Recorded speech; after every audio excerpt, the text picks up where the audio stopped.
Chapter 1591 Dark Fantasy. Chapter 1591 Dark Fantasy. Author's note. Unedited chapter. The air around them seemed to tremble with each strike, and the ground beneath crumbled further. Not bad, Gustav, Jack grunted, his eyes gleaming with respect. You've truly gotten way stronger.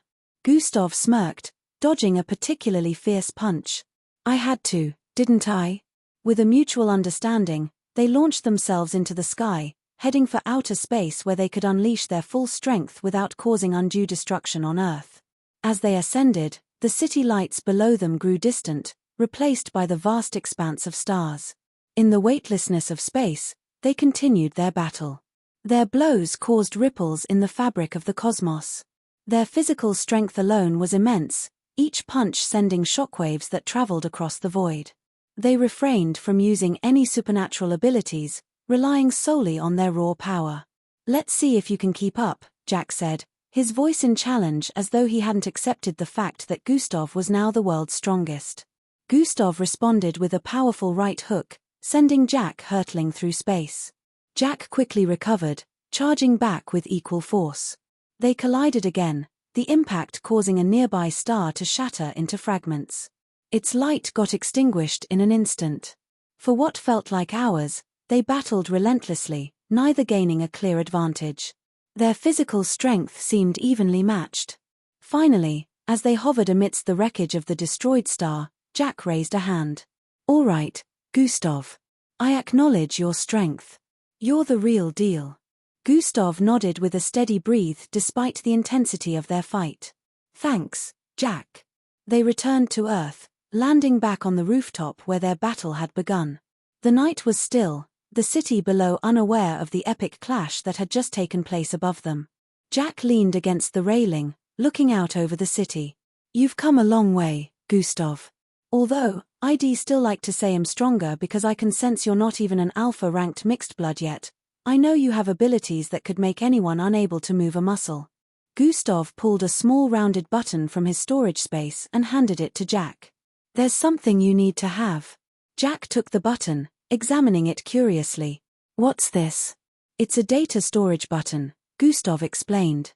Everything I've discovered so far about the Dark Plane, the Death Angels, and other things is stored within. I don't know when I'll return from the stagnant citrus void, and I need to bring everyone up to speed on things I know. You all need to be prepared. Jack's expression grew serious as he kept the button away. I will make sure we are. Gustav nodded with a look of relief. They stood in silence for a moment before Jack finally broke the silence. How do you feel about everything that's happened recently? The council, the new responsibilities. It's a lot, but I've played my part and left the rest in the hands of trusted allies and subordinates. I leave for planet Aegon tomorrow, Gustav replied with a firm tone. Jack nodded thoughtfully. I'll hold things down while you're away. As the events surrounding Gustav settled, it was finally time for him to head back to Aegon. This time, his closest friends and allies Eildris, Falco, Angie, Endrik and even Vera decided to accompany him. Matilda had left already with Empress Daria, so they were unable to come with. They all gathered at the spaceship port where Gustav's spacecraft was parked. You know, you guys really don't have to, right? Gustav turned to stare at everyone while rolling his eyes. Grinned and patted Gustav on the back. Last time we let you face this alone, you ended up being unconscious for nearly 2 months. Let's go. Eildris nodded, his eyes serious. We're not backing out. Falco added, besides, we have to keep an eye on you and make sure you don't get into trouble without us. Angie smiled softly in response. Her horns had regrown to their full length at this point. She was back to full power, so she was ready for anything. Endrik, standing off to the side, gave a brief nod. Let's get this over with. With everyone aboard, the spaceship powered up, and they left Earth, heading towards Aegon. Upon arrival at Aegon, they were greeted by Ethereal, the ethereal guardian who had guided Gustav before. Welcome back, Gustav, Ethereal said, her voice like a gentle breeze. And welcome to your companions. Please, follow me. They were led through the intricate and beautiful pathways of Aegon, causing surprised gasps to escape the lips of the others hadn't been here before. The skies were a stunning teal, with clouds that looked like they were made of pure light. The landscape was dotted with crystalline structures and lush greenery that twinkled purely. Finally, they arrived at the grand chamber where Gustav had trained his 3-in-1 golden body. Miss Amy's projection awaited. In the center stood the holographic figure of Miss Amy, her presence as serene and commanding as ever. "Welcome back, kiddo," Miss Amy's projection said. "Are you prepared?" Gustav stepped forward with a resolute expression. "Miss Amy, I am prepared." Miss Amy's projection smiled, a hint of pride in her eyes. "You have grown so much, kid." "Very well. Get ready to use the warp demolator." Gustav nodded while cladding himself with his sacred armor. The intricate, shimmering plates formed around his body, providing both protection and enhancing his abilities. He gave off a thrumming force that caused waves of disturbance across space. The void stepping boots materialized in his grasp and he proceeded to wear them as well. Ethereal led Gustav to a containment area that was heavily fortified and surrounded by intricate sigils and runes. In the center of this area was a pedestal, and on it rested the fragment of the warp demolator. The fragment was contained within a glowing, translucent field that seemed to buzz with immense power. Miss Amy's projection appeared beside Gustav. "It is time." Gustav stepped forward and grabbed the containment before lifting it and heading out. He soon stood before everyone as the containment field of the warp demolator pulsated with an intense energy. They had all gathered on a plateau overlooking the vast, crystalline landscape of Aegon. Their faces were filled with mixed expressions because they knew this moment marked the beginning of a perilous journey for Gustav. Gustav turned to his friends, his eyes reflecting both determination and gratitude. "Thank you all for being here. I don't know when I'll be back, but I promise to return. Take care of each other." EE stepped forward as his usual grin was replaced with a serious expression. "You'd better come back, Gus. We're counting on you." Ealdris placed a hand on Gustav's shoulder. "Stay strong, and remember, we're always with you." Falco nodded solemnly. "You just do your thing. I'll keep the others safe." Angie's eyes were filled with sadness. "Be safe," she proceeded to hug him. "Big brother, I've put an extra layer of protection around you. I can't try to see into the fates in order not to risk anything bad happening, so you have to be careful," Enrique cautioned with a look of concern. "I'll try. No need to worry about me." Gustav ruffled his hair with a smile. Gustav proceeded to give them all one last look. "Goodbye, everyone." With that, Gustav lifted the containment field higher as the immense power made the air around him vibrate. He ascended into the sky, causing the containment to glow brighter as he rose higher, leaving the planet's surface behind. His friends watched in silence, their hearts heavy but hopeful. As he reached the edge of Agon's atmosphere, Gustav channeled his energy into the containment field. The field began to crack and splinter, beams of light shooting out in every direction. As he sped further and further, the containment cracked more. With a final surge of speed, the containment shattered, and the warp demolator was freed. The warp demolator fragment thrashed around wildly, its form shifting and expanding uncontrollably. Gustav activated his 3-in-1 golden body form at this moment, causing his entire being to glow with a divine radiance. The golden energy enveloped him, amplifying his strength and abilities to their peak. The warp demolator continued to grow. Its mass became humongous as it rushed into the depths of space. Gustav didn't hesitate. He blazed forward, causing his golden form leaving a trail of light in the dark void. "Here goes nothing," Gustav muttered to himself as he pushed his speed to the limit, closing the distance between him and the warp demolator. The fragment was now an enormous entity, its energy pulsating with an almost sentient fury. Gustav maneuvered through the chaotic energy fields it emitted. As he drew closer, the warp demolator seemed to grow more haywire. Gustav gritted his teeth and pushed forward, the golden energy around him flaring brightly.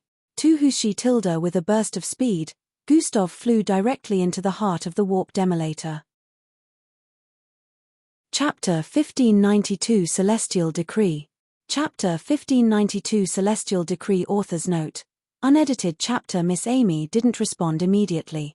Instead, she continued walking forward, with confident and deliberate strides. Gustav watched in surprise as the magma-like liquid began to part before her, creating a narrow path through the molten sea. Gustav's eyes widened in astonishment. "Miss Amy, what are you doing? I thought you said not to use abilities." Miss Amy glanced back at him with a calm smile on her face. "Gustav, I am a transcendent being. My abilities won't affect the integrity of this planet's fragile core. I can create a path for us." Gustav hesitated for a moment before following her, carefully stepping onto the newly formed path. The heat radiating from the magma was intense, but the path Miss Amy created was cool and solid under his feet. "Why didn't you tell me earlier?" Gustav asked as they walked, his voice a mixture of relief and curiosity. Miss Amy's smile widened. "I wanted you to see the magnitude of what we are dealing with. Sometimes, experiencing the journey firsthand is the best way to understand the challenges we face." Gustav nodded, absorbing her words. "So, where are we headed now?" "To the heart of this place," Miss Amy replied. "The path will lead us to it." They continued walking, the path winding through the sea of molten liquid. The glowing magma cast eerie shadows on the cavern walls, creating a surreal and otherworldly atmosphere. Gustav couldn't help but marvel at the sight, even as he remained vigilant for any signs of danger. As they walked, Gustav's mind raced with questions. "Miss Amy, what exactly are we looking for down here?" "We'll know when we see it," Miss Amy answered. Gustav was just curious as to what to look out for, but it seemed like Miss Amy wasn't too sure herself. As Gustav and Miss Amy continued their journey forward, the magma-like liquid continued to part before them, creating a pathway that snaked through the vast expanse of molten rock. The walls of magma rose on either side, forming a corridor that shimmered with intense heat and light. Despite the treacherous surroundings, Gustav felt a sense of calm. His trust in Miss Amy's abilities were unwavering.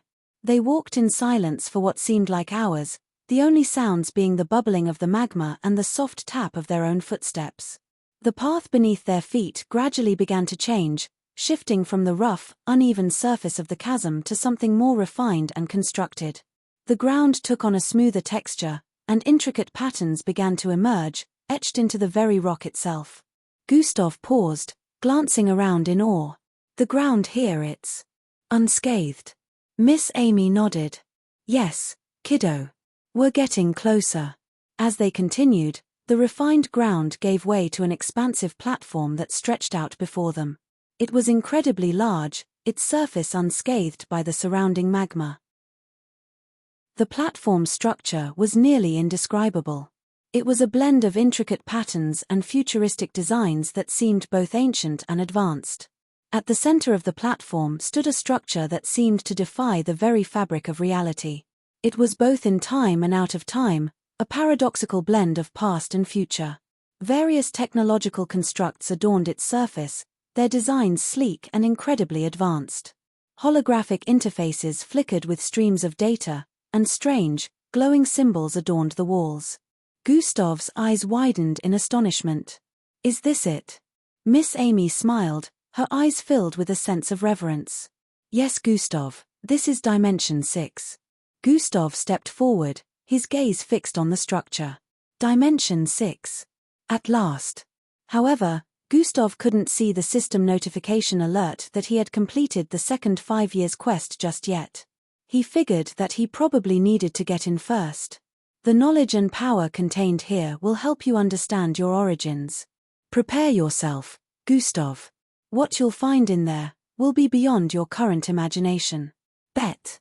Gustav mumbled. They approached the structure, the air around them thrummed with energy. Gustav could feel the power radiating from the platform, a tangible force that seemed to resonate with his very being. The intricate patterns on the ground pulsed with light, guiding their steps toward the heart of Dimension 6. Miss Amy and Gustav reached the entry point of Dimension 6, only to find themselves unable to proceed. An invisible force seemed to push them back, preventing any further movement. The air around them thrummed with a strange energy, and the very fabric of reality seemed to shimmer and distort. Gustav frowned as his brows furrowed. Is there some sort of code for access? Miss Amy's eyes scanned the surroundings. Let's look around. The answers are often hidden in plain sight. Gustav turned his attention to the walls around them, noticing for the intricate artistic depictions that adorned the stone. The carvings were beautiful and elaborate, telling a story through a series of images and symbols. He moved closer, examining them with keen interest. "These carvings, they tell a tale," Gustav said, his voice filled with wonder. "It's about the creation and access to Dimension 6. Miss Amy nodded, joining him in examining the depictions. "Looks like the Slarkovs recorded some of their history and knowledge through art. Let's see what we can learn." As they studied the carvings, the story began to unfold. The first series of images showed a group of beings, presumably the Slarkovs, standing before a darkened sky. Then a drop of something that looked like a water but certainly wasn't water, fell to the ground. The ground caved in and some impossible structures came into existence. That was Dimension 6, a place depicted as a realm of infinite possibilities, where wishes could be granted and resources were abundant. "Oh," Gustav mused, "it was like a paradise. A realm where anything was possible." Miss Amy pointed to the next set of images. "But look here." The dimension seemed to have demanded something in return. The images showed a series of warnings, depicted through symbolic representations. The message was clear: the dimension would grant anything you needed, but greed would be met with severe punishment. The final images were grim, showing individuals who had ignored the warnings being met with gruesome fates. "So, the dimension punishes greed," Gustav said slowly. "It only grants what you need, not what you want.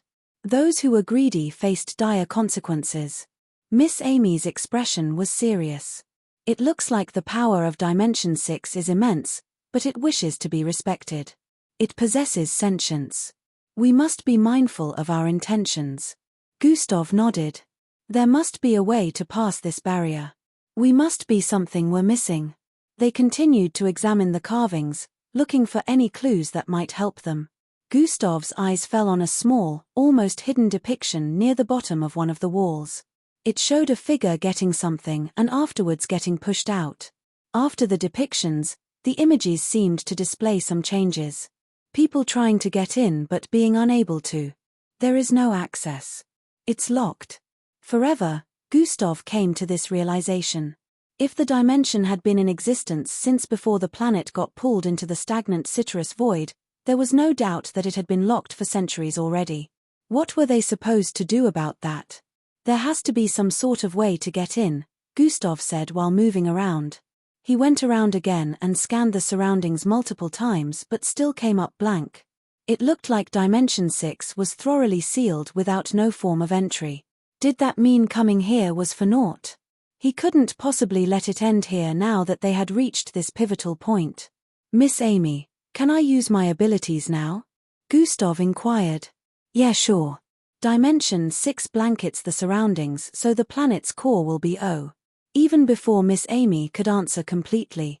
Boom. Gustav had thrown a fist at the invisible barrier preventing them from moving any further. "I don't think that's gonna." Before Miss Amy could caution him again. Boom. Gustav's fist rammed into it once more, causing the surroundings to tremble immensely. Despite the amount of strength Gustav put into his fists, they were unable to punch a hole through whatever was hindering them. He arched his arm back intensely, letting his energy climb to ridiculous levels as he prepared to strike again. Miss Amy's hair and clothes flapped intensely as the air crackled. "He has really grown," she couldn't help but smile as she watched him from the side. Boom.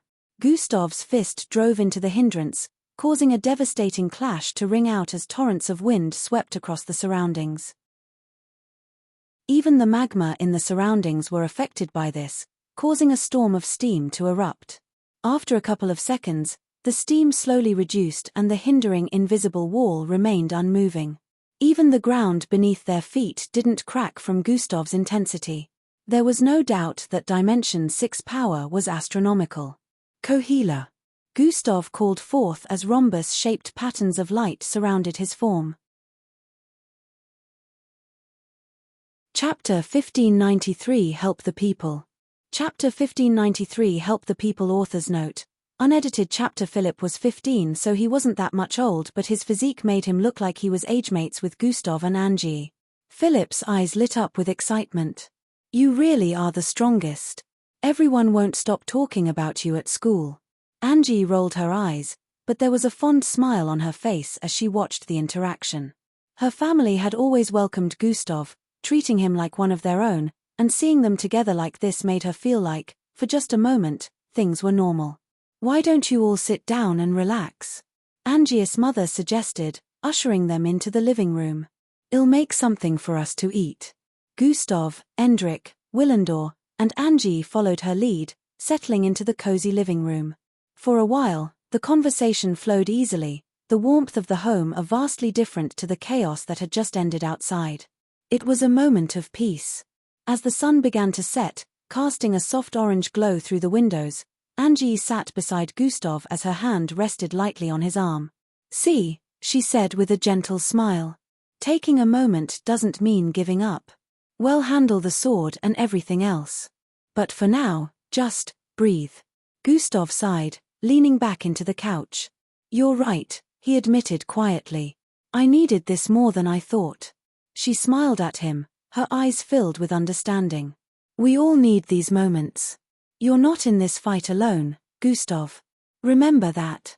As the evening wore on, Gustav allowed himself to relax for the first time in what felt like forever. But even as he sat there, surrounded by warmth and familiarity, his mind was already turning to the battle ahead. There was still so much to do, and the sword was still out there, waiting for him. But for now, just for a little while longer, he allowed himself to rest. Gustav sat at a large, circular desk deep within the MBO's intelligence center, a high-tech room filled with holographic displays and buzzing with activity. The entire area was dimly lit, with the faint glow of information screens casting an eerie blue light over the officers who moved quickly from one task to the next. Gustav had been there for hours, sifting through the vast database that stored the information of all the soldiers who had been sent to the Dark Plane. His eyes were fixed on the glowing screen before him, where lists of names, ranks, and abilities scrolled endlessly. This wasn't just a casual search. Gustav was looking for one person the man who had appeared in the mind of the Death Angel the corrupted soldier who was working for Nocturnes. Had seen the face clearly during his mind probe, and now it was only a matter of time before he found that person's identity. After what felt like an eternity, Gustav's eyes narrowed as a familiar face appeared on the screen. There you are, he muttered to himself, leaning forward. The name on the screen read, Kalden Reist a former Delt-ranked mixed-blood officer of the MBO. His rank was impressive. Delt-ranked mixed bloods were considered to be incredibly powerful, only a step below the rarest and strongest alphas and omegas. According to the file, Kalden had been one of the many volunteers who had entered the Dark Plane during the ill-fated mission. But something about him had changed. The dark energy from that dimension had corrupted him, just as it had done to many others, but it seemed that Kalden had been twisted into something far worse. Gustav scanned through Kalden's bloodline abilities reading them carefully. None of his original abilities had anything to do with teleportation or creating dimensional cracks, which confirmed what Gustav had suspected. Kalden was now using borrowed power Nocturnus power So, Nocturnes gave you the ability to move through dimensions, Gustav muttered, his eyes narrowing. That's how you took the sword. He tapped a button on the screen, bringing up more detailed records. Kalden had a wife and a 10-year-old daughter For a moment, Gustav felt a pang of empathy. He had been an MBO officer, a man with a family, who had likely volunteered for the mission believing he was protecting his loved ones and the world. But now, he was a pawn of Nocturnes, corrupted beyond recognition. Gustav sighed, rubbing the back of his neck. I get why you did it, but there's no turning back now. He knew what had to be done. Kalden was responsible for much of the chaos they were facing, and as much as Gustav wished things could have been different, there was no room for mercy. With a swift motion, he activated his comlink, connecting directly to the MBO's main command center. "This is Gustav Crimson," he said, his voice cold and professional. "I've identified the soldier responsible for the recent events. His name is Kalden Riest, former Deltranct officer. Has been corrupted by Nocturnus power, and has dangerous. We need to locate him immediately." The voice on the other end responded quickly, filled with urgency. "Understood, sir. Well, put out the alert and start the search across Earth and the surrounding planets." Gustav leaned back in his chair, his mind racing as the MBO officers began spreading the word. There was no telling where Kalden could be now. He could be hiding anywhere, on any planet, using the dark power he had gained from Nocturnes. But they would find him. As he waited for any updates, a familiar, playful voice echoed in his mind. It's been a while, Gustav. I see you've been busy. Gustav's eyes widened as a glowing figure materialized before him, taking on the form of a teenage girl with bright red hair and a flowing red gown . The figure hovered just above the ground, her eyes gleaming mischievously as she grinned at him. It was the system the mysterious entity that had guided him through countless quests and challenges over the years. Gustav raised an eyebrow, leaning back in his chair. Oh, look who decided to show up, he said, his tone dripping with sarcasm. You've been quiet for a long time. The system crossed her arms and floated closer, her eyes sparkling with amusement. Well, I had to give you some space. Besides, you've been taking your sweet time completing those quests. 4 years, Gustav? Really? Gustav rolled his eyes. 4 years. You think fighting death angels, sealing dark fissures, and traveling through dimensions is a walk in the park? You've got some nerve. The system chuckled, her voice filled with a teasing edge. Maybe you just need to get better at multitasking. Anyway, I'm not here to scold you. I'm here to give you your reward for reaching Dimension 6 on planet Humbad. Before Gustav could respond, a series of notifications appeared in his line of sight, glowing brightly in front of him. Rewards for quest completion plus 5 grade A bloodlines unlocked. Gustav's eyes flicked over the list of newly unlocked grade A bloodlines . He could feel the surge of power as each one integrated into his being, making him even more formidable. Leviathan's Wrath, Water Mastery, control over vast bodies of water, able to summon tsunamis and manipulate water on a molecular level. Astral Manipulation, the ability to tap into and control cosmic energy, granting access to powerful celestial attacks.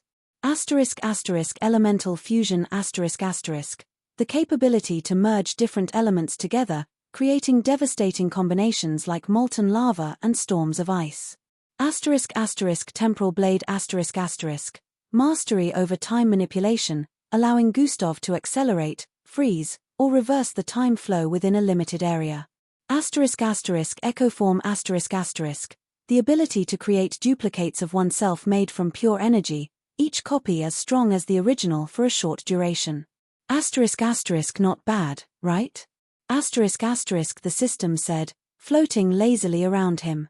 These should help you deal with whatever nasty things Nocturnes throws your way. Gustav smirked, impressed by the new additions. I guess you're good for something after all. What else? Another notification flashed before him. Class boosted. You are now a polar interdimensional being. The system grinned as Gustav read the notification. Congratulations, you're now capable of shifting between dimensions with even greater ease. Not only that, but your presence will now have a more profound impact on the dimensional fabric. You've leveled up, my friend. Gustav nodded, feeling the shift within him. His awareness of the different planes of existence had heightened. The very air around him felt more malleable, and the boundaries between dimensions seemed thinner in his presence. More notifications appeared. Plus 100 million EXP earned, plus 3 unique skills unlocked, *** cosmic erasure ***, the ability to erase an object or entity from existence across all dimensions. This power takes immense energy and focus but is virtually unstoppable once unleashed. *** dimensional fusion ***, the power to merge 2 or more dimensions temporarily, allowing Gustav to trap enemies in a hybrid plane of reality where he controls the rules. Void shield ***, a defensive ability that creates an impenetrable shield using the void between dimensions, capable of absorbing all forms of energy and matter. Gustav raised an eyebrow as he read through the new skills. ***, cosmic erasure? Dimensional fusion? You're really giving me the big guns now. ***, the system smirked. ***, you've earned it. But don't get too cocky, there's still more to come. ***, the final notification flashed. ***, all abilities shall undergo evolutional upgrade in 23:59:50***, skills will be unavailable for activation when evolutional upgrade begins ***, original bloodline, genetic transformation shall undergo upgrade to S-grade ***. Gustav leaned back, processing everything. His ***, genetic transformation bloodline ***, the original power that had defined him for so long, was finally going to evolve into something even greater. The system floated in front of him, arms crossed and grinning. ***, looks like you've got quite the boost ahead of you. But, you know, with great power comes great ***, yeah, I get it ***, Gustav interrupted, waving her off. I'll be careful. You just make sure you're around when I need you this time. The system gave him a mock salute. ***, always, boss. Just try not to take another 4 years for the next quest. ***, Gustav chuckled, shaking his head.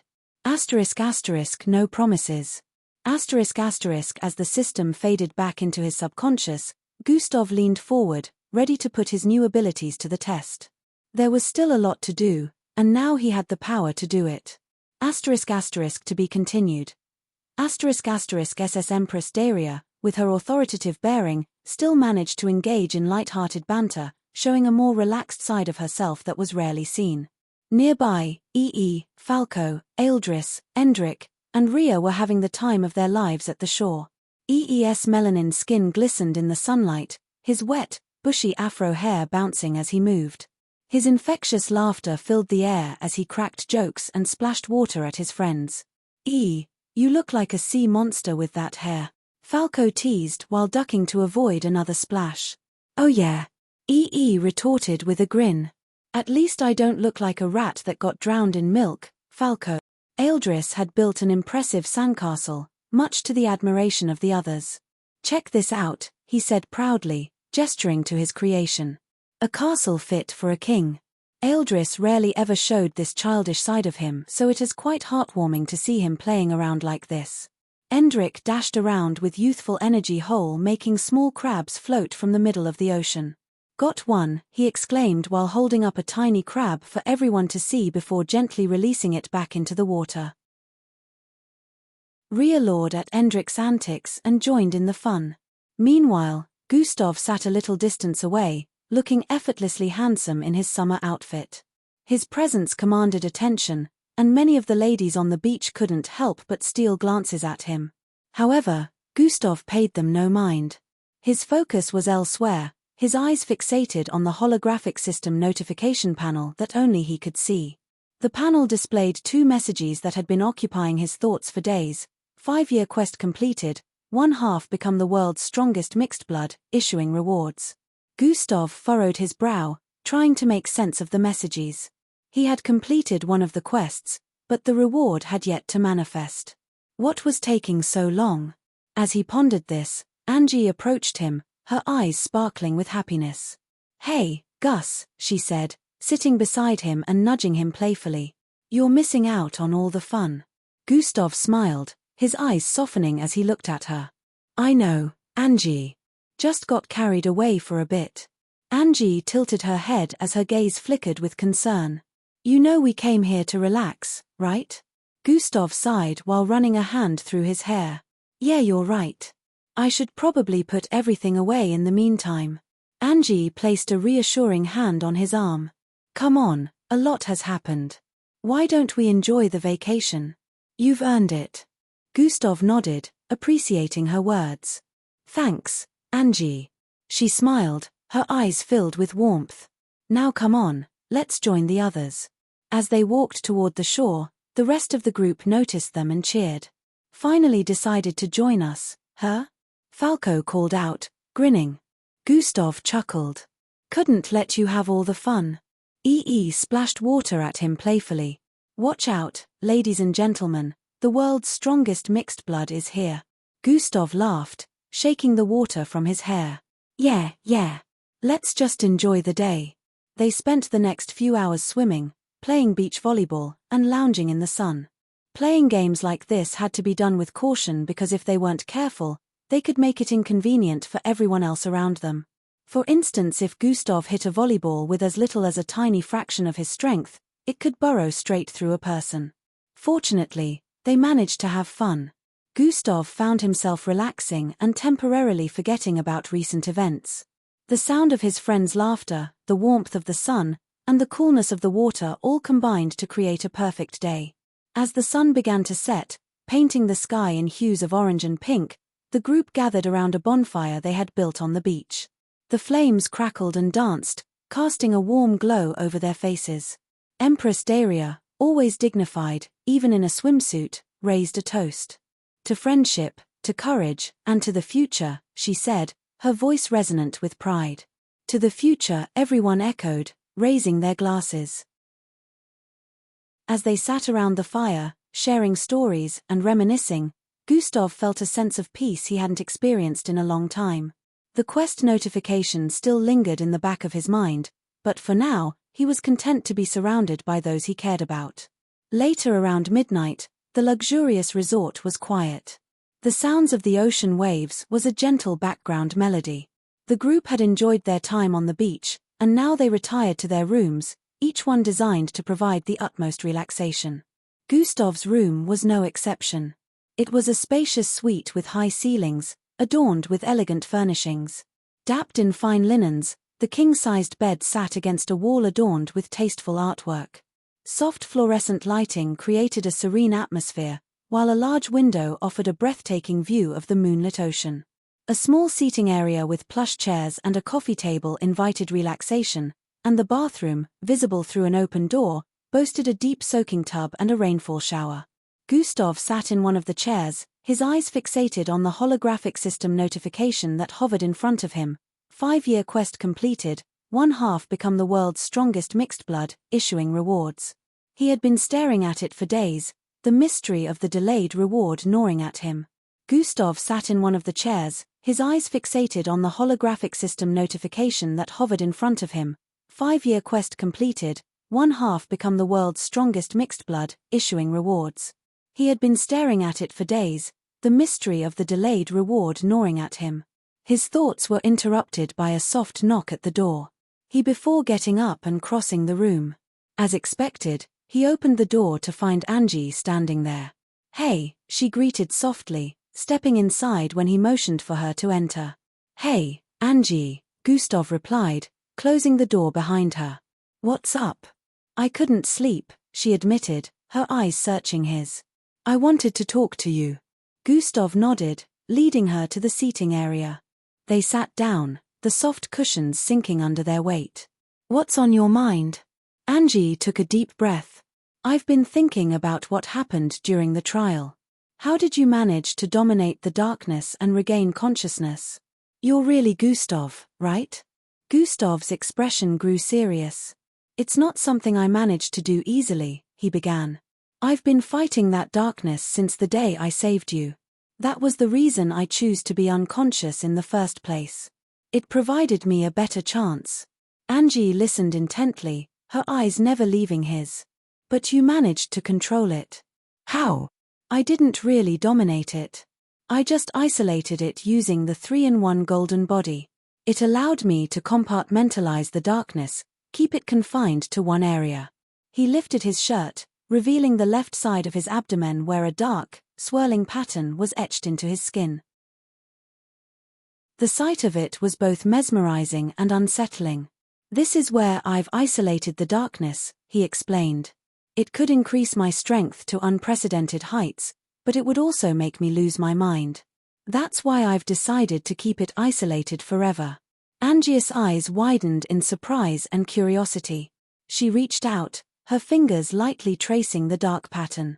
It's incredible, she whispered as her touch sending a jolt of electricity through Gustav's body. I mean, you're incredible, she added. Gustav shivered at her touch, feeling the electricity of her fingers on his bare skin. He gently grabbed her hand to stop it from continuously tracing the pattern as their eyes locked in an intense gaze. Angie, he murmured, his voice barely above a whisper. Their faces drew closer, the air between them charged with an electric, romantic tension. The world seemed to shrink until it was just the two of them. Their breaths mingled briefly as their lips met in a passionate kiss. The kiss soon deepened and their hands began to explore each other. Gustav's fingers trailed down her back, feeling the smooth fabric of her dress, while Angie's hands moved to his chest, tugging at his shirt. They pulled back for a moment, their eyes filled with desire and need. Gustav, Angie breathed, her voice husky with emotion. Angie, he replied, his voice equally filled with longing. They moved with a sense of urgency, their clothes discarded piece by piece. Gustav's shirt fell to the floor, followed by Angie's dress. They stood there for a moment, taking in each other's forms, their hearts racing. The room seemed to glow with a soft, golden light as they came together again, their bodies pressing close. Gustav lifted Angie, carrying her to the bed where they continued to kiss, their passion intensifying with each passing second. As they lay down, the softness of the bed enveloping them, Gustav and Angie let their desires take over. Their movements were a dance of love and need, their touches gentle and urgent all at once. They whispered each other's names, their voices filled with emotion, as they became lost in the moment. Gustav left a trail of kisses down Angie's soft skin, causing her to shiver each time in excitement.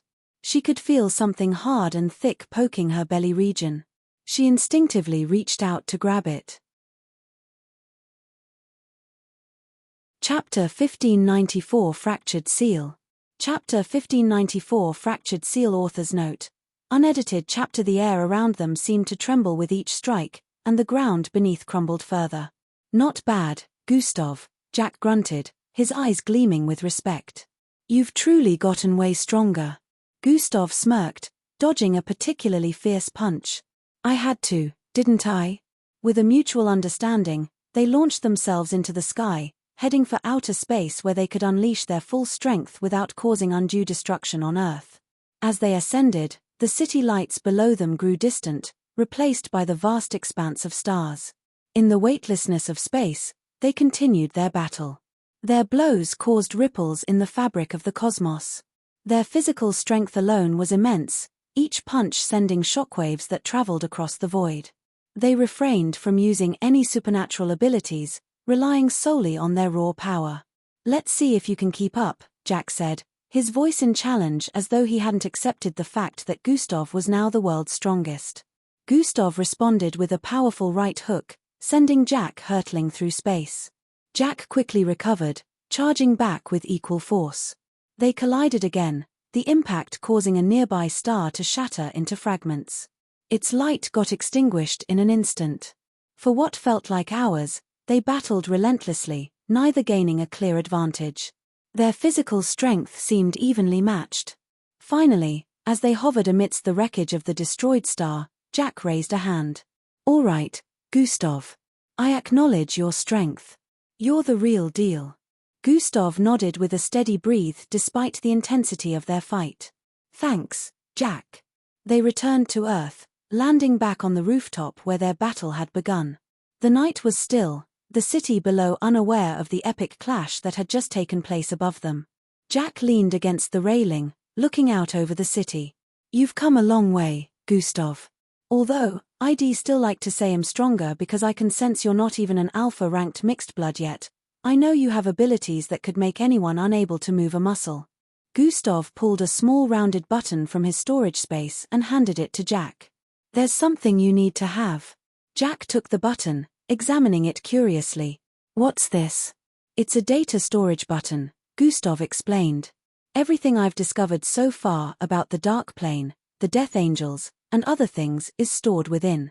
I don't know when I'll return from the stagnant citrus void, and I need to bring everyone up to speed on things I know. You all need to be prepared. Jack's expression grew serious as he kept the button away. I will make sure we are. Gustav nodded with a look of relief. They stood in silence for a moment before Jack finally broke the silence. How do you feel about everything that's happened recently? The council, the new responsibilities. It's a lot, but I've played my part and left the rest in the hands of trusted allies and subordinates. I leave for planet Aegon tomorrow, Gustav replied with a firm tone. Jack nodded thoughtfully. I'll hold things down while you're away. As the events surrounding Gustav settled, it was finally time for him to head back to Aegon. This time, his closest friends and allies Ealdris, Falco, Angie, Endrick and even Vera decided to accompany him. Matilda had left already with Empress Daria, so they were unable to come with. They all gathered at the spaceship port where Gustav's spacecraft was parked. You guys really don't have to, right? Gustav turned to stare at everyone while rolling his eyes. Grinned and patted Gustav on the back. Last time we let you face this alone, you ended up being unconscious for nearly 2 months. Let's go. Ealdris nodded, his eyes serious. We're not backing out. Falco added, besides, we have to keep an eye on you and make sure you don't get into trouble without us. Angie smiled softly in response. Her horns had regrown to their full length at this point. She was back to full power, so she was ready for anything. Endrick, standing off to the side, gave a brief nod. Let's get this over with. With everyone aboard, the spaceship powered up, and they left Earth, heading towards Aegon. Upon arrival at Aegon, they were greeted by Ethereal, the ethereal guardian who had guided Gustav before. Welcome back, Gustav, Ethereal said, her voice like a gentle breeze. And welcome to your companions. Please, follow me. They were led through the intricate and beautiful pathways of Aegon, causing surprised gasps to escape the lips of the others hadn't been here before. The skies were a stunning teal, with clouds that looked like they were made of pure light. The landscape was dotted with crystalline structures and lush greenery that twinkled purely. Finally, they arrived at the grand chamber where Gustav had trained his 3-in-1 golden body. Miss Amy's projection awaited. In the center stood the holographic figure of Miss Amy, her presence as serene and commanding as ever. Welcome back, kiddo, Miss Amy's projection said. Are you prepared? Gustav stepped forward with a resolute expression. Miss Amy. I am prepared. Miss Amy's projection smiled, a hint of pride in her eyes. You have grown so much, kid. Very well. Get ready to use the warp demolator. Gustav nodded while cladding himself with his sacred armor. The intricate, shimmering plates formed around his body, providing both protection and enhancing his abilities. He gave off a thrumming force that caused waves of disturbance across space. The void stepping boots materialized in his grasp and he proceeded to wear them as well. Ethereal led Gustav to a containment area that was heavily fortified and surrounded by intricate sigils and runes. In the center of this area was a pedestal, and on it rested the fragment of the warp demolator. The fragment was contained within a glowing, translucent field that seemed to buzz with immense power. Miss Amy's projection appeared beside Gustav. It is time. Gustav stepped forward and grabbed the containment before lifting it and heading out. He soon stood before everyone as the containment field of the warp demolator pulsated with an intense energy. They had all gathered on a plateau overlooking the vast, crystalline landscape of Aegon. Their faces were filled with mixed expressions because they knew this moment marked the beginning of a perilous journey for Gustav. Gustav turned to his friends, his eyes reflecting both determination and gratitude. Thank you all for being here. I don't know when I'll be back, but I promise to return. Take care of each other. EE stepped forward as his usual grin was replaced with a serious expression. You'd better come back, Gus. We're counting on you. Eldris placed a hand on Gustav's shoulder. Stay strong, and remember, we're always with you. Falco nodded solemnly. You just do your thing. I'll keep the others safe. Angie's eyes were filled with sadness. Be safe, she proceeded to hug him. Big brother, I've put an extra layer of protection around you. I can't try to see into the fates in order not to risk anything bad happening, so you have to be careful, Enrique cautioned with a look of concern. I'll try. No need to worry about me. Gustav ruffled his hair with a smile. Gustav proceeded to give them all one last look. Goodbye, everyone. With that, Gustav lifted the containment field higher as the immense power made the air around him vibrate. He ascended into the sky, causing the containment to glow brighter as he rose higher, leaving the planet's surface behind. His friends watched in silence, their hearts heavy but hopeful. As he reached the edge of Agon's atmosphere, Gustav channeled his energy into the containment field. The field began to crack and splinter, beams of light shooting out in every direction. As he sped further and further, the containment cracked more. With a final surge of speed, the containment shattered, and the warp demolator was freed.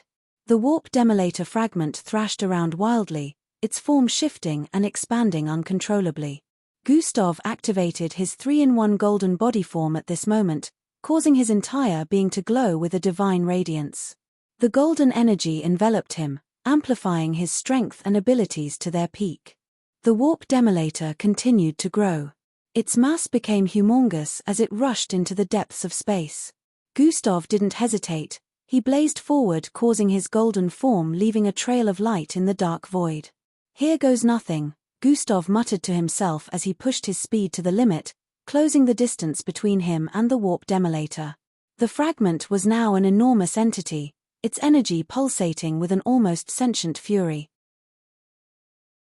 Gustav maneuvered through the chaotic energy fields it emitted. As he drew closer, the warp demolator seemed to grow more haywire. Gustav gritted his teeth and pushed forward, the golden energy around him flaring brightly. Tilda with a burst of speed, Gustav flew directly into the heart of the warp demolator. Chapter 1595 Reincarnated as an Oslov. Chapter 1595 Reincarnated as an Oslov. Author's note. Unedited chapter. As Gustav stood in the middle of Dimension 6, the surroundings around him began to shift and swirl. The ambient, ethereal lights dimmed for a moment, and then a new display of glowing energy appeared before him. The air vibrated with a low hum as 5 ancient artifacts materialized, each one distinct, shimmering with otherworldly power. The 5 sacred items that the outworldly had crafted long ago before turning mortal. The armor gleaming with a metallic sheen, interwoven with threads of celestial energy, it exuded an impenetrable aura of protection. Its surface was etched with swirling cosmic patterns that seemed to shift and move, reflecting the countless stars from which it was made. The boots sleek and black as the void, yet glowing faintly with a silver hue, the boots pulsed with the power of swift travel.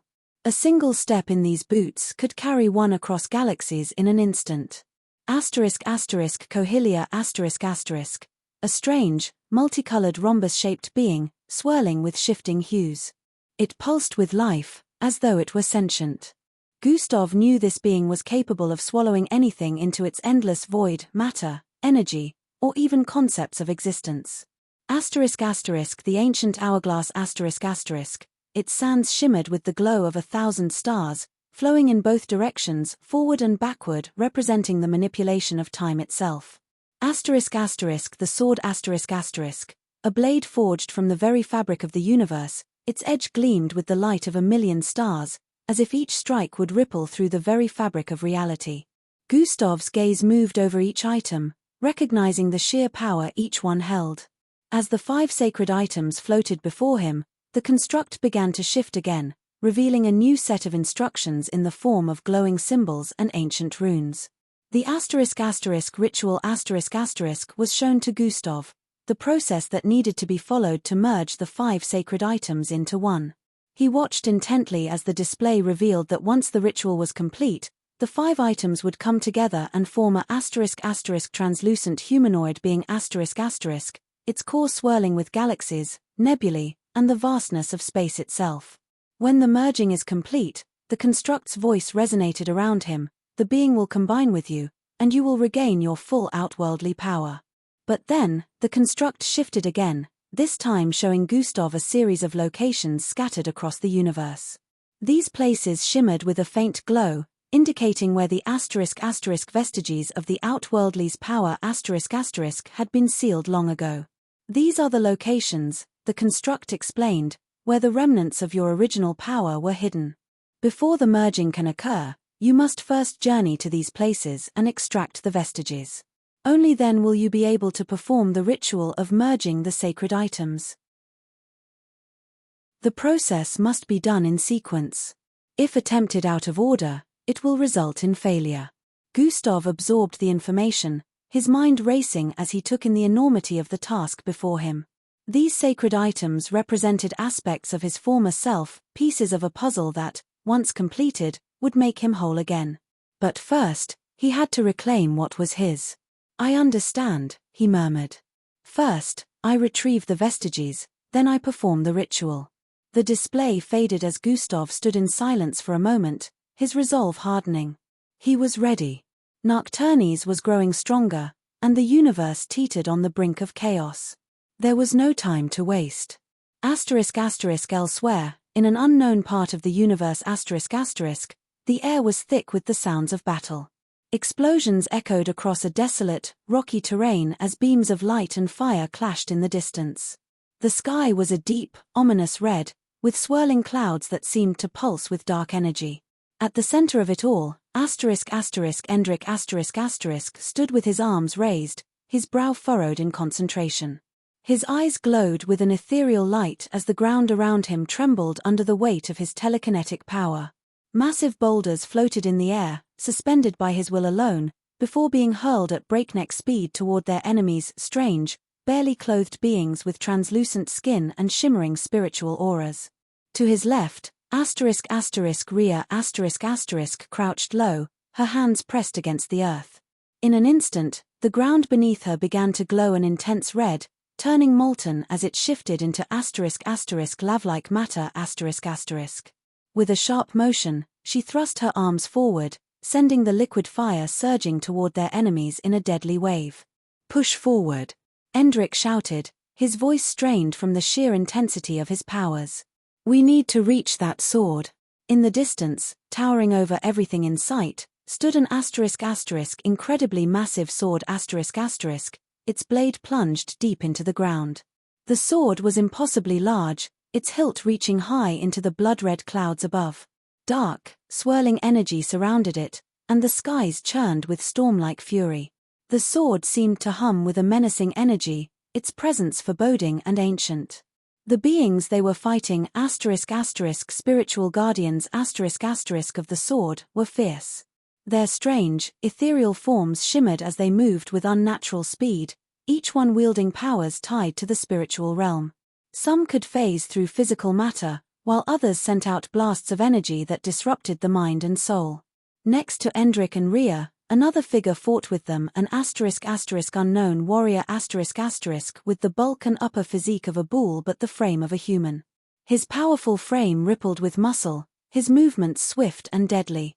In his hands, he wielded a lightning axe its blade crackling with electric energy as he swung it with precision. "Hold them off," the bull-like warrior roared, his voice deep and booming. With a blur of movement, he rushed forward, his axe cleaving through the ethereal bodies of the spiritual beings in a flurry of strikes. Lightning danced off his blade, sending arcs of electricity through the battlefield as he tore through their ranks with relentless speed. Rhea gritted her teeth as more of the spiritual beings descended upon them. "There's too many of them," she shouted over the chaos, her hands glowing with molten energy. "Endrik, can you clear the path?" Endrik's eyes flared with intensity as he raised both hands high above his head. The ground beneath their enemies began to tremble violently, and with a sudden, forceful gesture, he sent out a massive telekinetic shockwave. The spiritual beings were thrown back in every direction, their forms flickering as they struggled to recover from the impact. "It'll buy us some time," Endrick called out, his voice strained from the effort. "But we need to move, now." The bull-like warrior, sweat glistening on his brow, rushed to Rhea's side. "That sword, it's radiating too much energy. If we don't destroy it, these creatures will keep coming." "I know," Rhea shouted back, her eyes fixed on the massive sword in the distance. "But getting close to it is going to be nearly impossible with those things guarding it." Endrick clenched his fists, his telekinetic powers surging as he hurled another wave of debris toward the incoming enemies. "We don't have a choice. If that sword stays in place, this entire region will be overrun." The bull-like warrior grunted in agreement, his massive frame tensing as he readied himself for another charge. "Then let's take it down," he growled, gripping his lightning axe tighter. With renewed determination, the three of them pushed forward, battling through the strange, supernatural beings that continued to swarm them. The ground beneath them cracked and shifted as Rhea transmuted more earth into molten lava, creating walls of fiery matter that cut off their enemies' approach. But the closer they got to the sword, the more intense the energy around them became. The dark, swirling clouds above the sword seemed to pulse with malevolent intent, and the very air felt charged with an overwhelming power. Endrick could feel it, the sword wasn't just an ordinary weapon. It was connected to something far more dangerous, something ancient and powerful. And whatever it was, they had to stop it before it unleashed even greater destruction. "Stay focused," Endrick shouted, his voice barely audible over the roaring winds. "We're almost there." And as they closed in on the massive sword, the full extent of the battle lay before them, a clash between mortals and the spiritual, between raw power and ancient forces. Only time would tell if they could overcome the odds and destroy the sword before it was too late. To be continued. SS within the laboratory. Holographic projections filled the space, displaying streams of data, complex energy diagrams, and molecular structures. Grand Commander Shen stood with an imposing look with his silver hair and the diamond shard embedded in his forehead before Scientist Merkel. Merkel, intense eyes, adjusted the holographic display to show the latest findings. "Grand Commander, based on our current progress, the amplification method should be ready for implementation in a few weeks. We've made significant strides in stabilizing the energy transfer and minimizing the risks." Shen nodded thoughtfully, his eyes scanning the detailed data before him. "Excellent work, Merkel. This breakthrough could be pivotal in our struggle against the Dark Plane." Merkel's expression was resolute. "But still we must tread carefully, Grand Commander. I can only hope the training and psychological preparation for our soldiers yield results. Indeed, we must balance the need for power with the imperative of safety. I will inform the other 4 Grand Commanders of our progress. Together, we will decide the next steps for the future of Earth and the universe as a whole," Grand Commander Shen stated. "I will continue to refine the process and ensure that everything is ready for the trials," Scientist Merkel responded. As Shen turned to leave the laboratory, a sudden gust of wind swept through the room. The winds of ominosity. As he reached a private area, Grand Commander Shen activated the secure link to the other Grand Commanders. Holographic images of 4 distinguished figures appeared before him, each one representing a pillar of strength and leadership. "Grand Commanders," Shen began, his voice carrying the weight of their collective responsibility, "I have urgent updates regarding our efforts against the Dark Plane. Scientist Merkel and his team have made significant progress with the amplification method. It should be ready for implementation in a few weeks." Grand Commander Alara, a formidable-looking woman with green eyes and a calm demeanor, nodded. "This is indeed promising news, Grand Commander Shen. The amplification of our soldiers' strength could turn the tide in our favor." Another Grand Commander leaned forward with a stern expression. "What about the risks involved, Grand Commander Shen? We cannot afford to proceed without understanding the full implications. There is no sugarcoating it. It's dangerous and can lead to their demise. The amplification method draws power from both the Dark Plane and the future potential of our mixed-blood soldiers. While it offers immense strength, it is also highly taxing. Prolonged use could result in the death of the soldiers involved." Only those willing to make the ultimate sacrifice would be considered for this task. Grand Commander Zorin, an elderly man with a wise and contemplative air, spoke up. We must be cautious. The balance of power and safety is delicate. What measures are in place to ensure our soldiers are adequately prepared? Merkel is refining the process and implementing rigorous training and psychological preparation. Volunteers will be the first to give it a try so we may know what step to take next. If our soldiers are to make such sacrifices, we need to ensure it is for a decisive victory. We cannot afford to squander their lives, another Grand Commander stated. Cheyenne's gaze was steady. I agree. This is why we must coordinate our efforts and plan our next steps carefully. The decision we make here will shape the future of Earth and the universe. The holographic images of the Grand Commanders flickered slightly. After a moment of silence, Alara spoke with a resolute tone. We will convene again once the trials are complete to decide on the deployment. Shen nodded. I will keep you all updated. As the communication ended, Shen stood in the quiet room with an indescribable expression. The winds of foreboding seemed to whisper through the walls.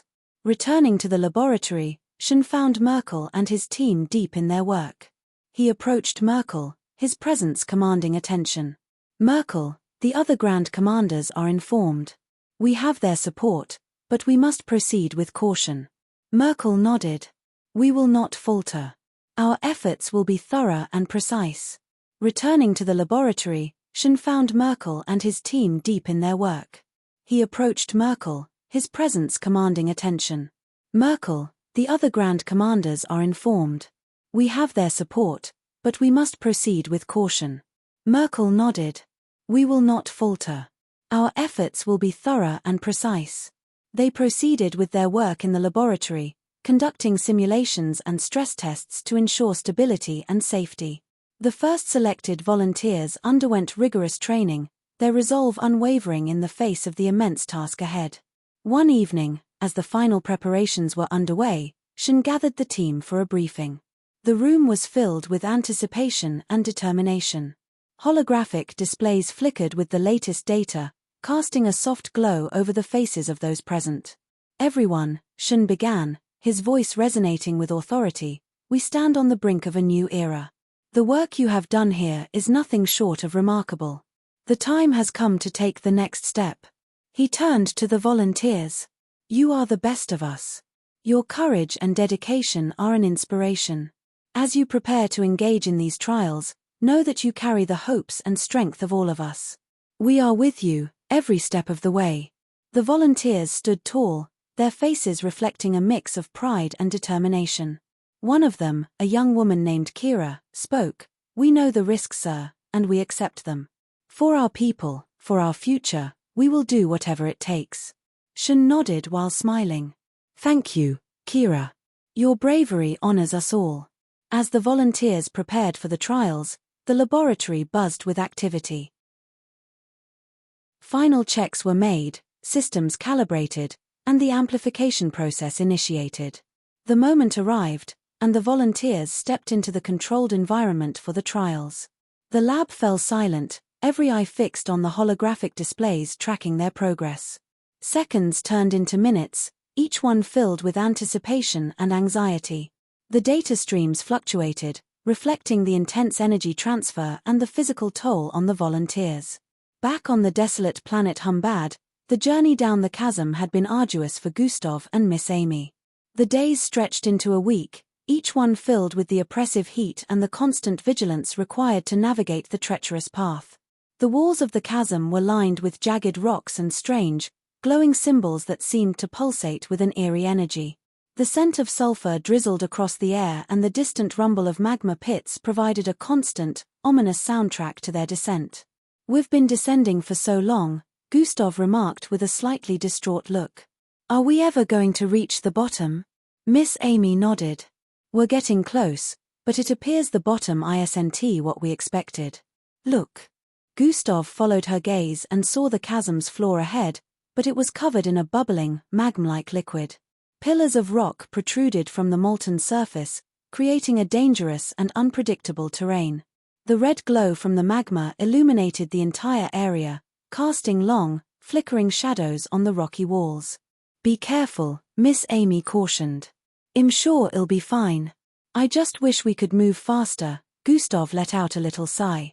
They moved carefully with deliberate and measured steps. The heat from the magma had risen to unprecedented heights, but they were still okay. The rocky pillars provided some stability, but they had to be cautious, testing each foothold before putting their weight on it. As they continued, the sights around them became more intricate. Debris from what looked like ancient structures lay scattered across the chasm, remnants of a civilization long gone. The pillars of rock protruding from the magma reminded him of a twisted, otherworldly landscape, like something out of a nightmare. "Do you think this place was once inhabited?" Gustav asked, his voice echoing slightly in the vast chasm. Miss Amy nodded. "It's possible. If Dimension 6 was always located here, then it makes sense for the surroundings to have been formerly inhabited." They continued their cautious descent as the heat kept intensifying. After what felt like an eternity, they finally reached a relatively stable area near the bottom. The magma-like liquid was still everywhere, but there were enough solid footholds to navigate without stepping directly into it. "I don't see much roads to move on," he said to Miss Amy. Miss Amy eyes scanning the area for a safe path. "Just keep following me." They moved carefully, testing each step before committing to it. The bubbling magma hissed and popped around them, the heat radiating off the surface in waves. After days of navigating the treacherous chasm, Gustav and Miss Amy finally reached what appeared to be the real bottom. The landscape before them was a vast expanse of bubbling, magma-like liquid stretching across thousands of miles, glowing with a malevolent red hue. The entire scene was both mesmerizing and terrifying. Gustav was almost completely stark naked at this point. Inasmuch as he would have loved to take out another attire from his spatial storage space, using any form of energy could cause problems. Gustav stopped at the edge, staring out over the molten expanse. "We can't move any further," his voice tinged with frustration.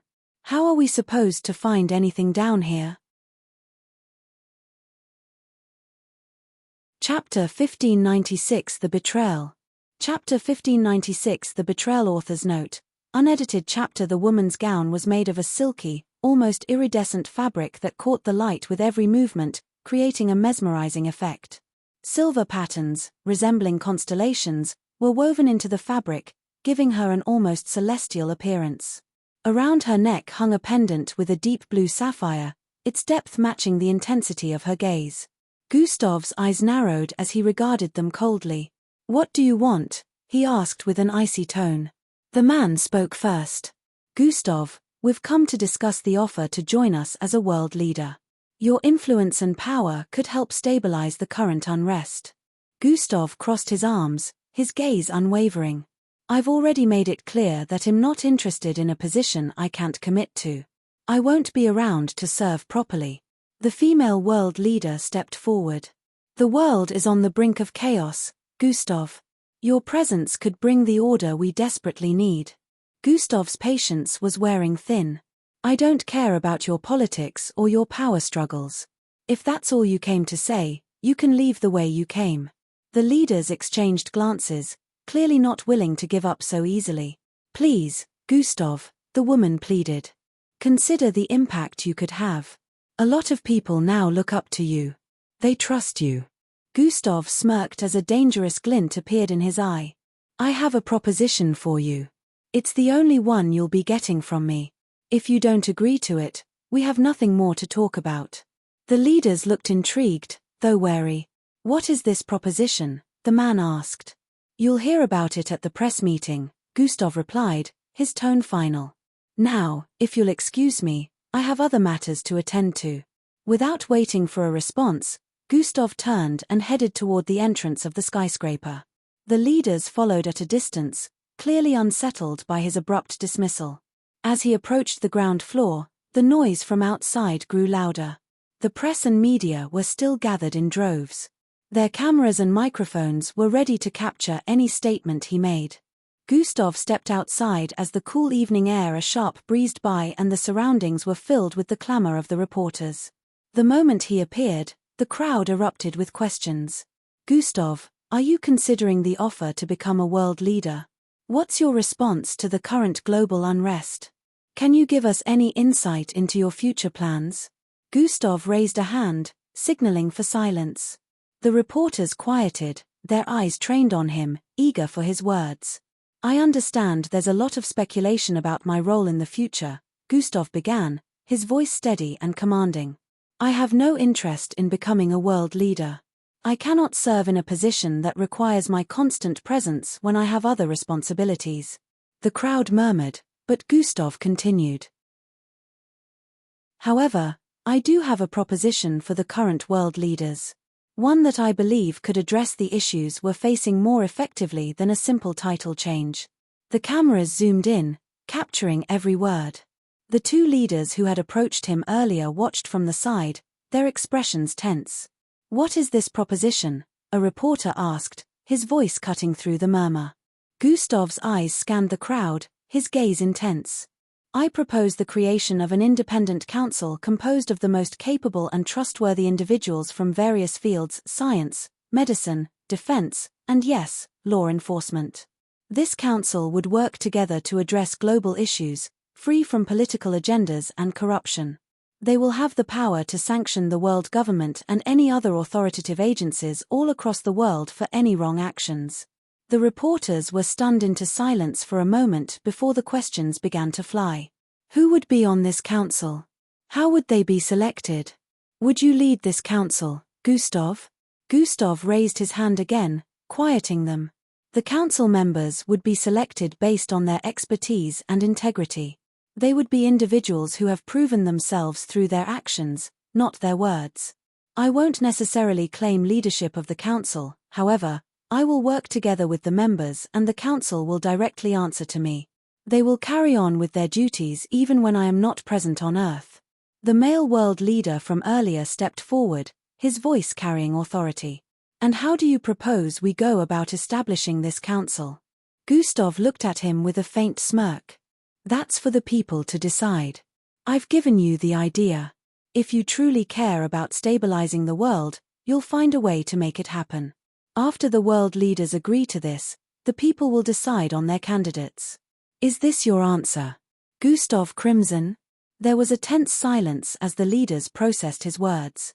The female leader finally spoke with a thoughtful gaze. It's a bold idea, Gustav. One that could indeed make a difference. Gustav nodded. Bold actions are needed in bold times. If you agree to this, I'll lend my support and help where I can. But if you continue to play politics, you'll find no ally in me. The crowd buzzed with renewed energy as the implications of Gustav's proposition sunk in. The two leaders present conferred quietly for a moment before nodding in agreement. Well, consider it, Gustav, the man said finally. Thank you for your time. Gustav nodded, turning back to the press. That's all for now. I have preparations to make. With that, he stepped back into the skyscraper as the doors slid shut behind him. Endrik was waiting for him in the living room, a curious look on his face. What happened out there? Gustav shrugged, sitting down beside him. I proposed the creation of an independent council to address global issues. This independent council will be above the world leaders and every authority on Earth. Now let's see if they have the guts to follow through. Endrik chuckled, shaking his head. You really gave them a lot to think about. Gustav smirked. I had to do it in front of the press to give them little chances of refusal. The morning after Gustav's public proposal, the world was abuzz with conversation and speculation. News outlets and social media platforms were flooded with discussions about his proposition. Headlines screamed the news from every corner of the globe. Gustav Crimson proposes independent council to oversee government decisions and address global issue. Will world leaders accept Gustav's bold plan? Public support surges for independent council. In every city, people gathered to talk about Gustav's idea. From cafes to markets, the consensus was clear. If the world government truly cared about the people, they would accept Gustav's proposal. The man's got a point, said an elderly gentleman in a popular pub. Politics as usual isn't working. Maybe it's time we tried something different. I agree, responded a young woman, sipping her coffee in a New York City diner. Gustav's idea of an independent council makes sense. We need leaders who care more about people than power. The protests, which had already been simmering, gained new momentum. Crowds of demonstrators carried signs that read, "Support the council and listen to Gustav." The pressure on world leaders was mounting, and they knew they had to respond.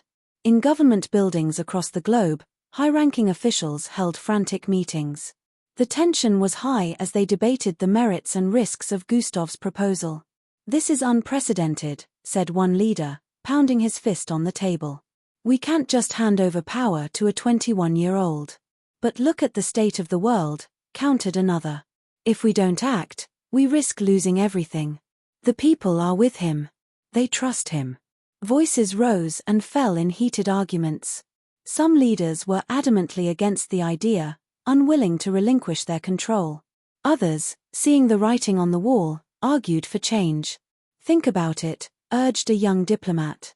"If we show that we're willing to listen to the people and take bold steps, we could regain their trust. This could be the fresh start we need." After 3 days of intense deliberation, the world government made a historic decision. They would accept Gustav's proposal and establish the Independent Council. The announcement was met with widespread relief and cautious optimism. Gustav was just 2 days away from his planned departure for Aegon when he received the news. He knew he had to postpone his trip to help set up the council. He couldn't just leave it in the hands of anyone. That evening, Gustav addressed the world once more. "Thank you for your support and trust," he began. "We have a unique opportunity to reshape our world, to create a system that truly serves the people.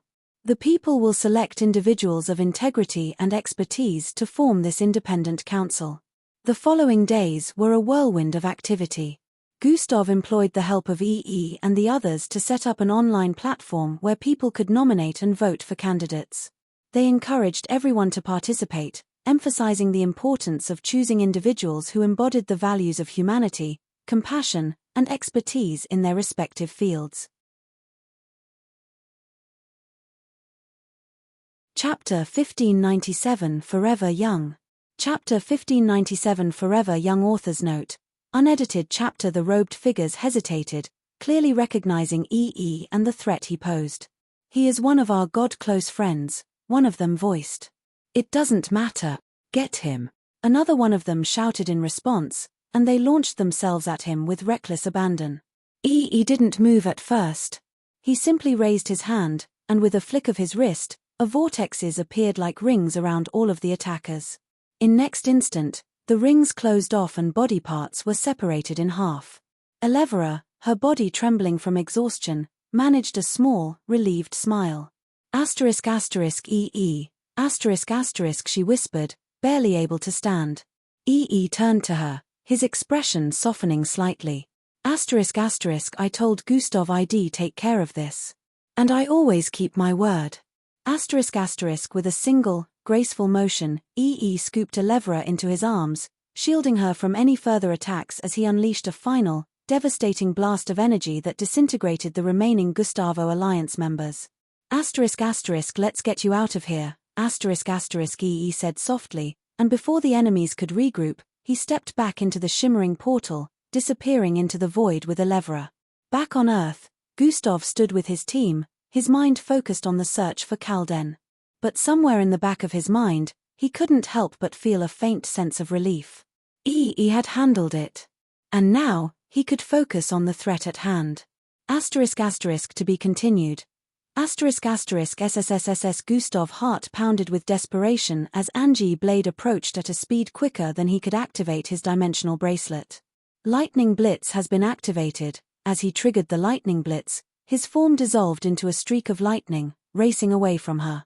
He reappeared over 1,000 miles away in an instant, basking in the change of scenery. Before he could even process his next move, a sharp pain erupted in his chest. Angie's blade, dark and malevolent, had followed him through space and time, stabbing deep into his heart. His eyes widened in disbelief as he looked down at the blade protruding from his chest. Dark, corrosive energy spread rapidly from the point of infiltration, coursing through his veins and seeping into his very being. "No. Angie," he whispered, feeling the life force draining from him. He dropped to the ground with his body convulsing as the dark energy continued to spread, snuffing out the light within him. Angie stood a short distance away, her blade still connected to him through a thin, almost imperceptible thread of darkness. Her eyes were blank, devoid of the warmth and life that had once defined her. In the depths of her mind, a voice whispered, "Good human. You have destroyed the outworldly." Suddenly, Angie's eyes flickered with recognition. The haze clouding her mind began to lift, and she stared in horror at Gustav's lifeless form. Tears welled up in her eyes, streaming down her cheeks as she fell to her knees beside him. "Gustav!" Her voice broke with emotion. The voice in her head persisted, cold and unyielding. "Now, kill yourself as well." Angie clutched her head. "What have I done?" "Kill yourself." She raised the blade towards her neck in the next instant. Meanwhile, in the void of darkness that was now Gustav's consciousness, he floated aimlessly. The system's voice echoed around him. "You have died, Gustav. The darkness from the blade is interfering with your regeneration and reincarnation abilities." "Does that mean I can't come back to life?" Gustav questioned. "If your reincarnation bloodline doesn't kick in, you won't." No, this can't be the end. There must be something that can be done." The system responded, its tone almost apologetic. "I do not know of any solution. The dark energy is too powerful."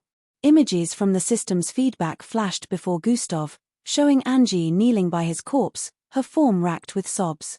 She held the blade to her neck, her resolve faltering as the voice urged her to end her life. "No, Angie, don't." Gustav shouted into the void, but his voice reached no ears. He thought of Falco, Endrick, and Ealdris, who were on their way to the Alliance. He thought of all the battles they had fought together, the sacrifices they had made. This couldn't be the end. It couldn't. Angie's tearful eyes met the blade as she prepared to decapitate herself. "I'm sorry, Gustav. I'm so sorry." Desperation clawed at Gustav's soul. There has to be a way, he thought, his mind frantically searching for any glimmer of hope. In the midst of his despair, a golden light began to glow in the void. It started as a faint flicker but grew brighter with each passing moment. Gustav reached out, his fingers brushing against the light. To his surprise, it felt warm and familiar. "The ancient hourglass," the system's voice noted with a hint of surprise. The hourglass appeared above Gustav's corpse, its sands shimmering with an ethereal glow. As it turned upside down, the golden sand within began to flow in reverse. Time itself started to rewind. Gustav felt a pull as his consciousness was drawn back to the light. The dark energy receded and the wound in his chest closing as if it had never been there. The blade poised at Angie's neck suddenly froze. Her eyes widened as she watched the events around her unfold in reverse. The golden light enveloped both Gustav and Angie, reversing the damage done by their brutal fight. The buildings they had destroyed reformed, the earth healed, and the very fabric of reality stitched itself back together. The pain and agony that had consumed them both dissipated. Gustav found himself suspended in the vast, timeless void as the universe rewound. Watching events unfold in reverse, he saw Jack's body reassemble, Angie's deadly blade retreat from his heart, and everything gradually resetting. His consciousness floated above it all, detached from the temporal currents. He devised a plan to trap and isolate Angie, ensuring her dark influence would no longer pose a threat. When the universe's timeline reached the point of Angie's initial appearance, Gustav seized the ancient hourglass, stopping the reversal. Time halted, and he re-entered his body. Gustav bolted toward the icy region where Jack and Angie were about to clash. Arriving just in time, he stood between them. Jack, sensing the shift in time and retaining his memories from the other timeline, immediately lunged to strike Angie down. Gustav intercepted him, shouting, "Stop, Jack. There's another way." Jack's expression twisted in confusion and anger. "Gustav, you can't protect her. She's too dangerous." Ignoring Jack's protests, Gustav turned to Angie and embraced her tightly.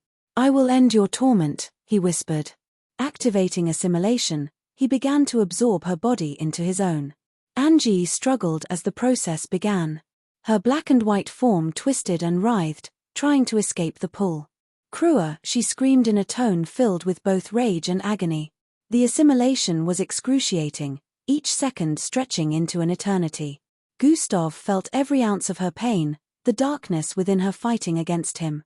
The air around them shimmered with energy, the ground beneath them cracking and heaving under the immense pressure. Jack watched while clenching his fists in frustration. He wanted to intervene, but something in Gustav's resolve held him back.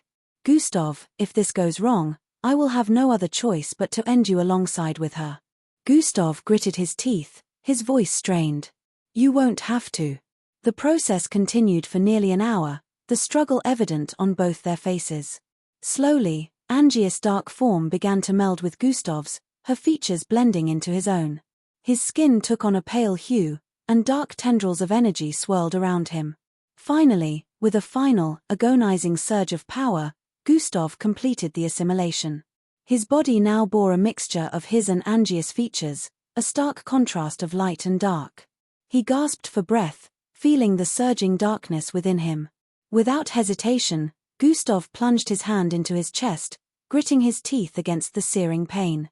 His fingers wrapped around something solid, and with a fierce tug, he pulled out an entirely human Angie.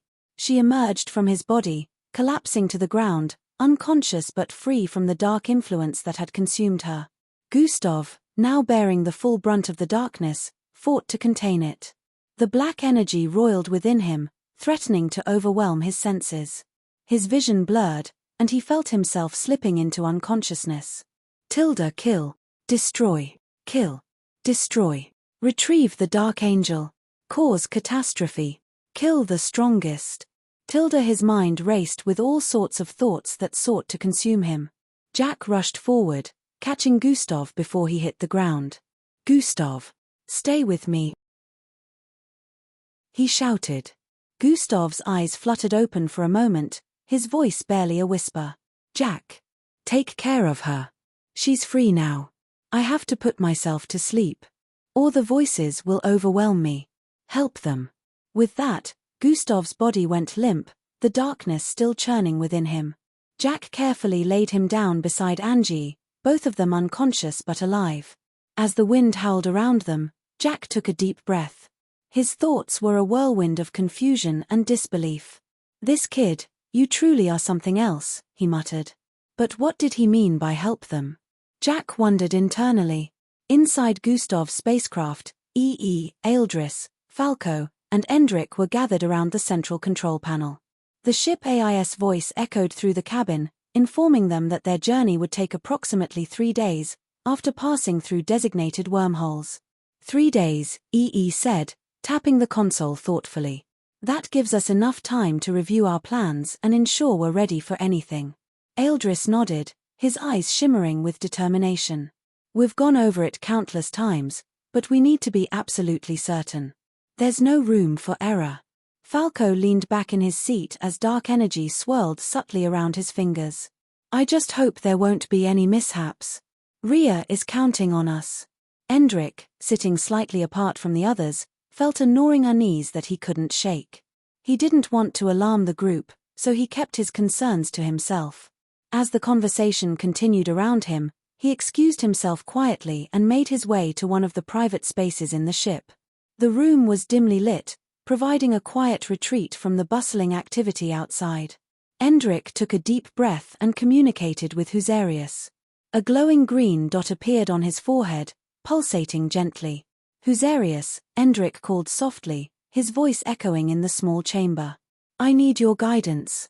The familiar, calming presence of Husarius filled his mind. Endrik, what troubles you? There's something off, Endrik admitted. Chapter 1598. A Fool Indeed. Chapter 1598. A Fool Indeed. Author's note. Unedited chapter. Gustav reactivated his golden body form in time, causing a radiant light to envelop him. The hand that had lunged at him burned upon contact, forcing the shadowy hand to shrink away. Gustav's darkened flesh also returned to its natural state, but Gustav could feel the lingering effects of the encounter. What was that thing? He wondered once more. Gustav had destroyed it before and yet it returned, so he wasn't sure it was gone for good even after getting rid of it again. His instincts proved correct when he was attacked again, this time by multiple shadowy hands emerging from the ground. They moved with eerie coordination, each one trying to latch onto him and spread their corruption. Gustav unleashing a powerful burst of energy that disintegrated the hands. But even as they fell apart, they began to reform, their dark essence refusing to be vanquished. Gustav continuously did his best to escape physical contact with the shadowy hands. Using his atomic disintegration, he managed to temporarily dissipate many of them, but they always reformed, no matter what he did. Acquisition has been activated. Gustav activated acquisition to see if it could be of any help in this situation. Unfortunately, nothing happened. The hands still came at him. Gustav guessed that these hands didn't count as beings with supernatural abilities. Realizing that his efforts were futile, Gustav decided to flee the surroundings and leave the shadowy entities alone for now. This isn't getting me anywhere, he thought with a slight look of frustration simmering beneath his calm exterior. I need to find out more about what's going on here. Gustav activated his void stepping boots again, vanishing from the spot and reappearing on the other side of the planet. He continued to explore the decomposed remains of what used to be Earth. As he moved through the ruins, he saw more of the dark shadowy entities. Some took the form of hands, like the one that attacked him earlier, while others appeared as amorphous blobs of darkness that seemed to absorb all light around them. They moved sluggishly as if they were drawn to any semblance of life or energy. These things are everywhere, Gustav muttered to himself, watching one of the shadowy blobs engulf a piece of debris, turning it into darkened ash. What could have caused this? How did Earth, and possibly other planets, end up like this? He continued to their eyes as he moved. Could this be the after effects of that? Gustav had a number of guesses, but his mind main hinged on a particular one. His thoughts were interrupted by another shadowy hand emerging from the ground. He quickly void-stepped away, avoiding contact and reappearing a safe distance from the entity. I can't let them touch me again. He decided to explore other planets in the surrounding void, hoping to find more clues. Using his void stepping boots, he began to traverse the vast expanse of space, moving from one desolate planet to another. Each one bore the same signs of destruction and shadowy infestation. Their surfaces were scorched and marked with deep craters. As he explored, he noticed that the shadowy entities varied in form and behavior. Some were aggressive, like the hands that had attacked him, while others seemed more passive, simply existing in their darkened state. Every planet is the same, he observed, standing on the surface of a particularly large planet. It's like a plague has swept through this entire region, leaving nothing but darkness and decay in its wake. He also observed that the entities seemed to be drawn to any source of light or energy, which explained why they had attacked him. I can't waste any more time, he thought as his eyes scanned the desolate landscape. I need to find Planet Humbad. Gustav had looked around enough to get a general idea of what caused all of this, but this was the future. It hadn't happened yet and there was still hope. What he needed to do now more than ever was find Planet Humbad, but the problem of which direction to head in remained. Each one bore the same signs of destruction and shadowy infestation. Their surfaces were scorched and marked with deep craters. Every planet is the same, he observed, standing on the surface of a particularly large planet. It's like a plague has swept through this entire region, leaving nothing but darkness and decay in its wake. As he explored, he noticed that the shadowy entities varied in form and behavior. Some were aggressive, like the hands that had attacked him, while others seemed more passive, simply existing in their darkened state. He also observed that the entities seemed to be drawn to any source of light or energy, which explained why they had attacked him. He suddenly got an idea and opened the system panel. From the system panel, he decided to check his 5 years quests. Or specifically, the one he hadn't completed yet. Locate Dimension 6 on Planet Humbad, Progress, 89, 10-100%. Gustav noticed that the percentage fluctuated as he moved. He took a step toward the west, watching the progress decrease to 89.5%. Turning to the northeast, The percentage climbed back up to 89. 15%. Northeast it is, he muttered to himself while taking off into the air with a burst of speed. The void stepping boots activated, propelling him forward with incredible velocity. He flew through the stagnant citrus void, causing the remnants of destroyed planets and moons to blur past him. The journey was arduous, with Gustav encountering more of the dark, shadowy entities along the way. They seemed to be drawn to his presence, reaching out with their tendrils in an attempt to ensnare him. Despite the burst of speed from the void stepping boots, which gave him the ability to travel hundreds of light years in just an instant, he would still encounter the shadowy entities. They are everywhere. Gustav noticed that sometimes they even appeared in space, above the decimated planets. He flew over the charred remains of what had once been thriving cities, now nothing more than crumbling ruins swallowed by darkness. Each new planet he encountered seemed to share the same fate, a grim reminder of the void's corrupting influence. As he flew, Gustav kept an eye on the system panel, monitoring the progress percentage. It was slow, but it was increasing, guiding him ever closer to his goal. Gustav felt like he had been moving for hours already, but who knew if this part of space was bound by the normal laws of time? For all he knew, it could have been months already. Nevertheless, he kept soaring through the stagnant citrus void. His focus remained steadfast on the system panel in his vision, the progress bar slowly creeping upwards. Locate Dimension 6 on planet Humbad, progress, 98, 100%, just a bit more, Gustav muttered to himself, his voice barely audible in the vacuum of space. As the percentage reached 98, Gustav's surroundings began to distort. He found himself caught in a peculiar phenomenon. The fabric of space-time seemed to twist and ripple around him. Every time he surged forward, he was inexplicably transported to a different location within the void. Locate Dimension 6 on planet Humbad, progress, 95, 100%, what is this? Gustav frowned, attempting to comprehend the nature of this spatial anomaly. He tried again, using his lightning blitz to increase his speed, hoping to break through whatever was hindering his progress. In a flash, he found himself somewhere else, the scenery unchanged but the coordinates different. Locate Dimension 6 on planet Humbad, progress, 94, 100%. The progress percentage reduction was particularly frustrating. No matter what I do, it's the same result, Gustav muttered. He paused for a moment, hovering in the void, and pondered his situation. If the direct approach isn't working, perhaps there's another way. Gustav decided to try a different tactic. He reached out with his perception, extending it as far as he could within the constraints of the stagnant citrus void. Despite the oppressive environment, he focused on sensing any anomalies or disturbances that might explain the warping space. Unfortunately, he couldn't really pick up on much, but he could tell that the spatial anomaly was like a wall that extended far deep into the stagnant citrus void. One thing he knew about walls was that they always had an end. With this thought in mind, Gustav decided to go around it. The void stepping boots glowed and he took a step forward. 3 tilde he instantly reappeared, 5,000 light-years away from his initial position.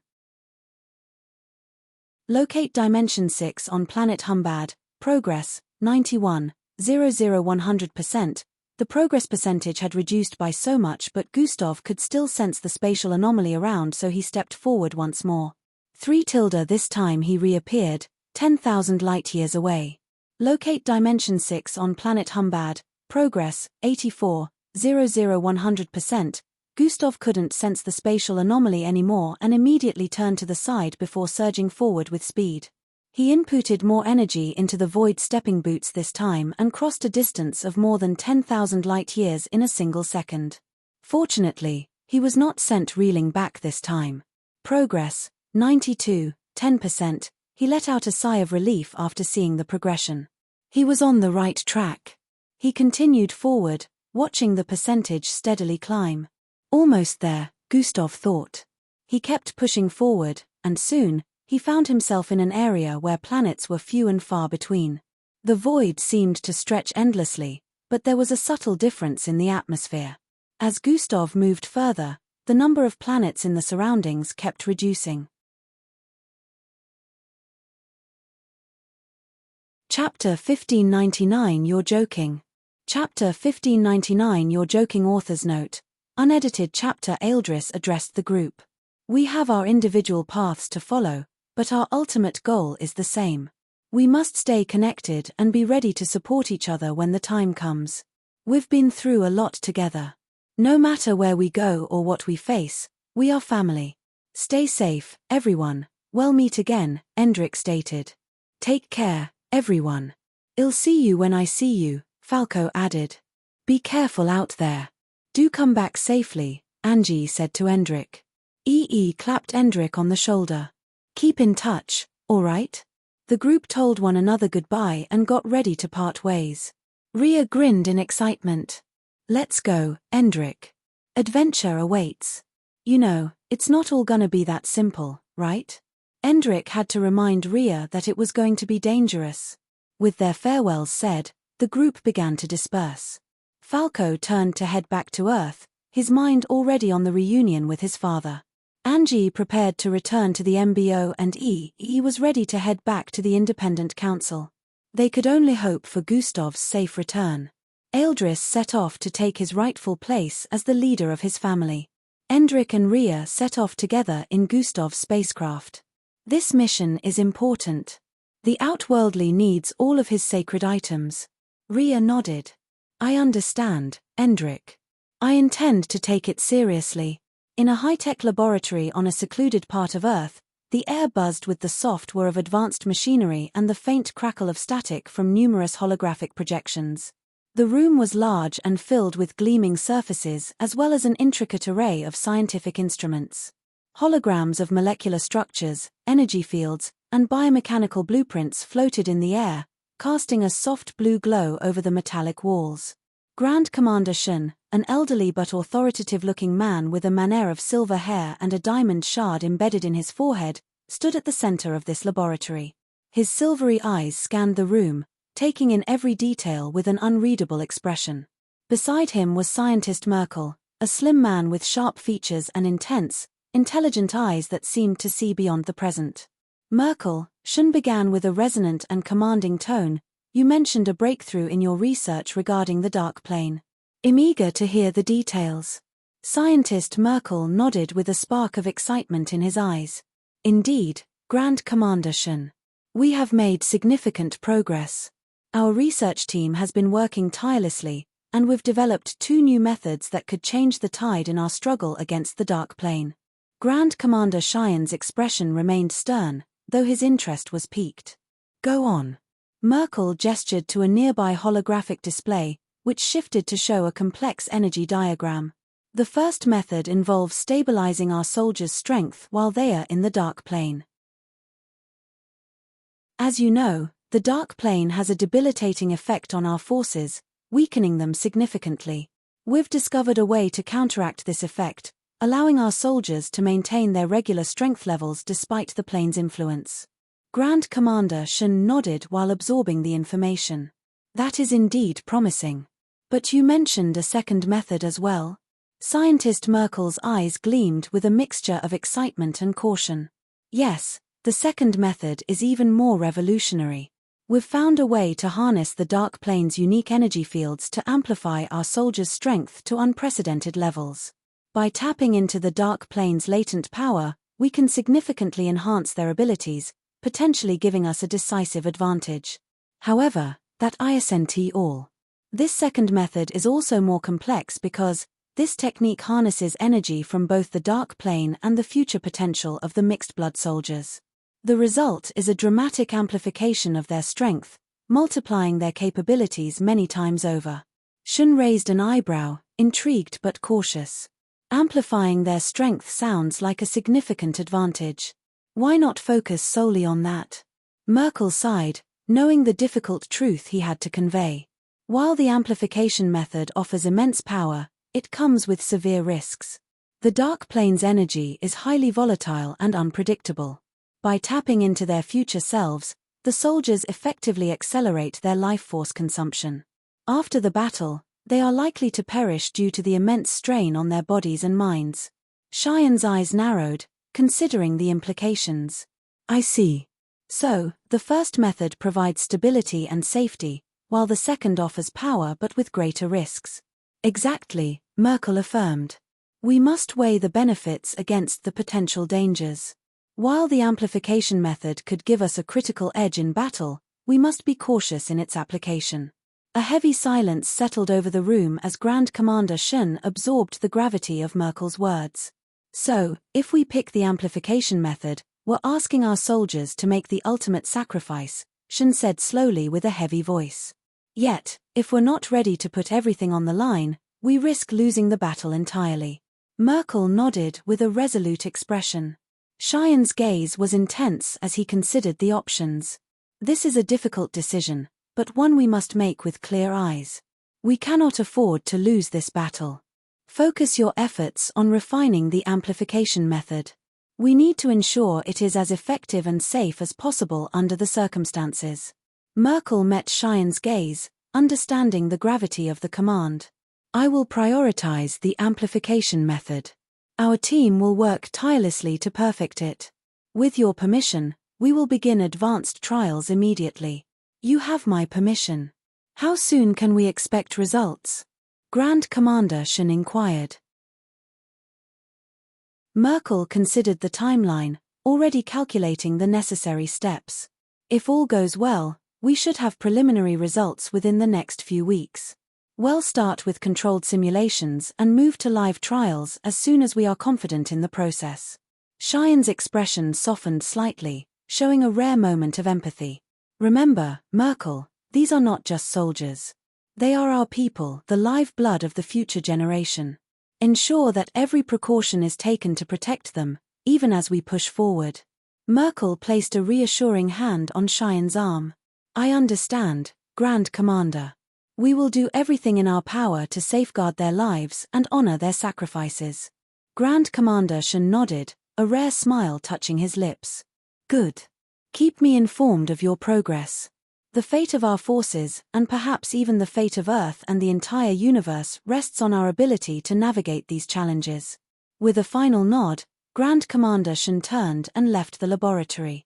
His mind was already shifting to the broader strategic implications of their work and how he would break the news to the other Grand Commanders. Merkel watched him go, feeling the weight of responsibility settle on his shoulders.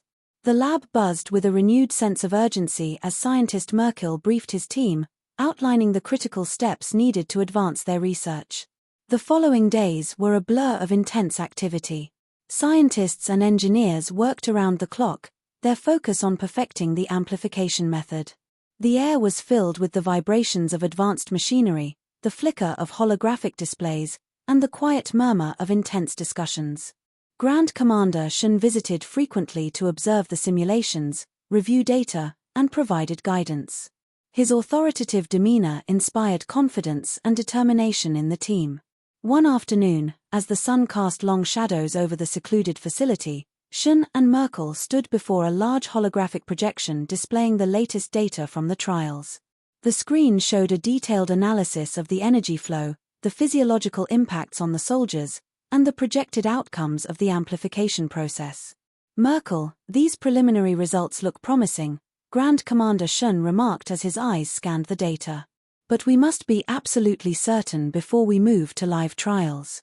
The stakes are too high for any margin of error. Merkel nodded with a serious expression. I agree, Grand Commander. We've seen significant improvements in the simulations, but we need to ensure the process is as stable as possible. We're conducting rigorous stress tests and refining the energy transfer protocols to minimize the risks. Cheyenne's gaze was intense. And the soldiers?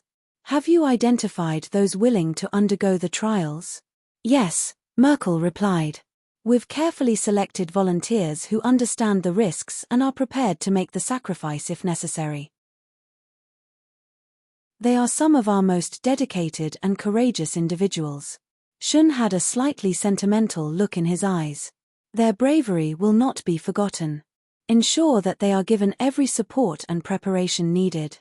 They must be ready in mind and body. We will do everything we can to honor their commitment and protect their lives, Merkel stated. The days turned into weeks, and the trials progressed with increasing success. The team fine-tuned the amplification process, addressing each challenge with meticulous attention to detail.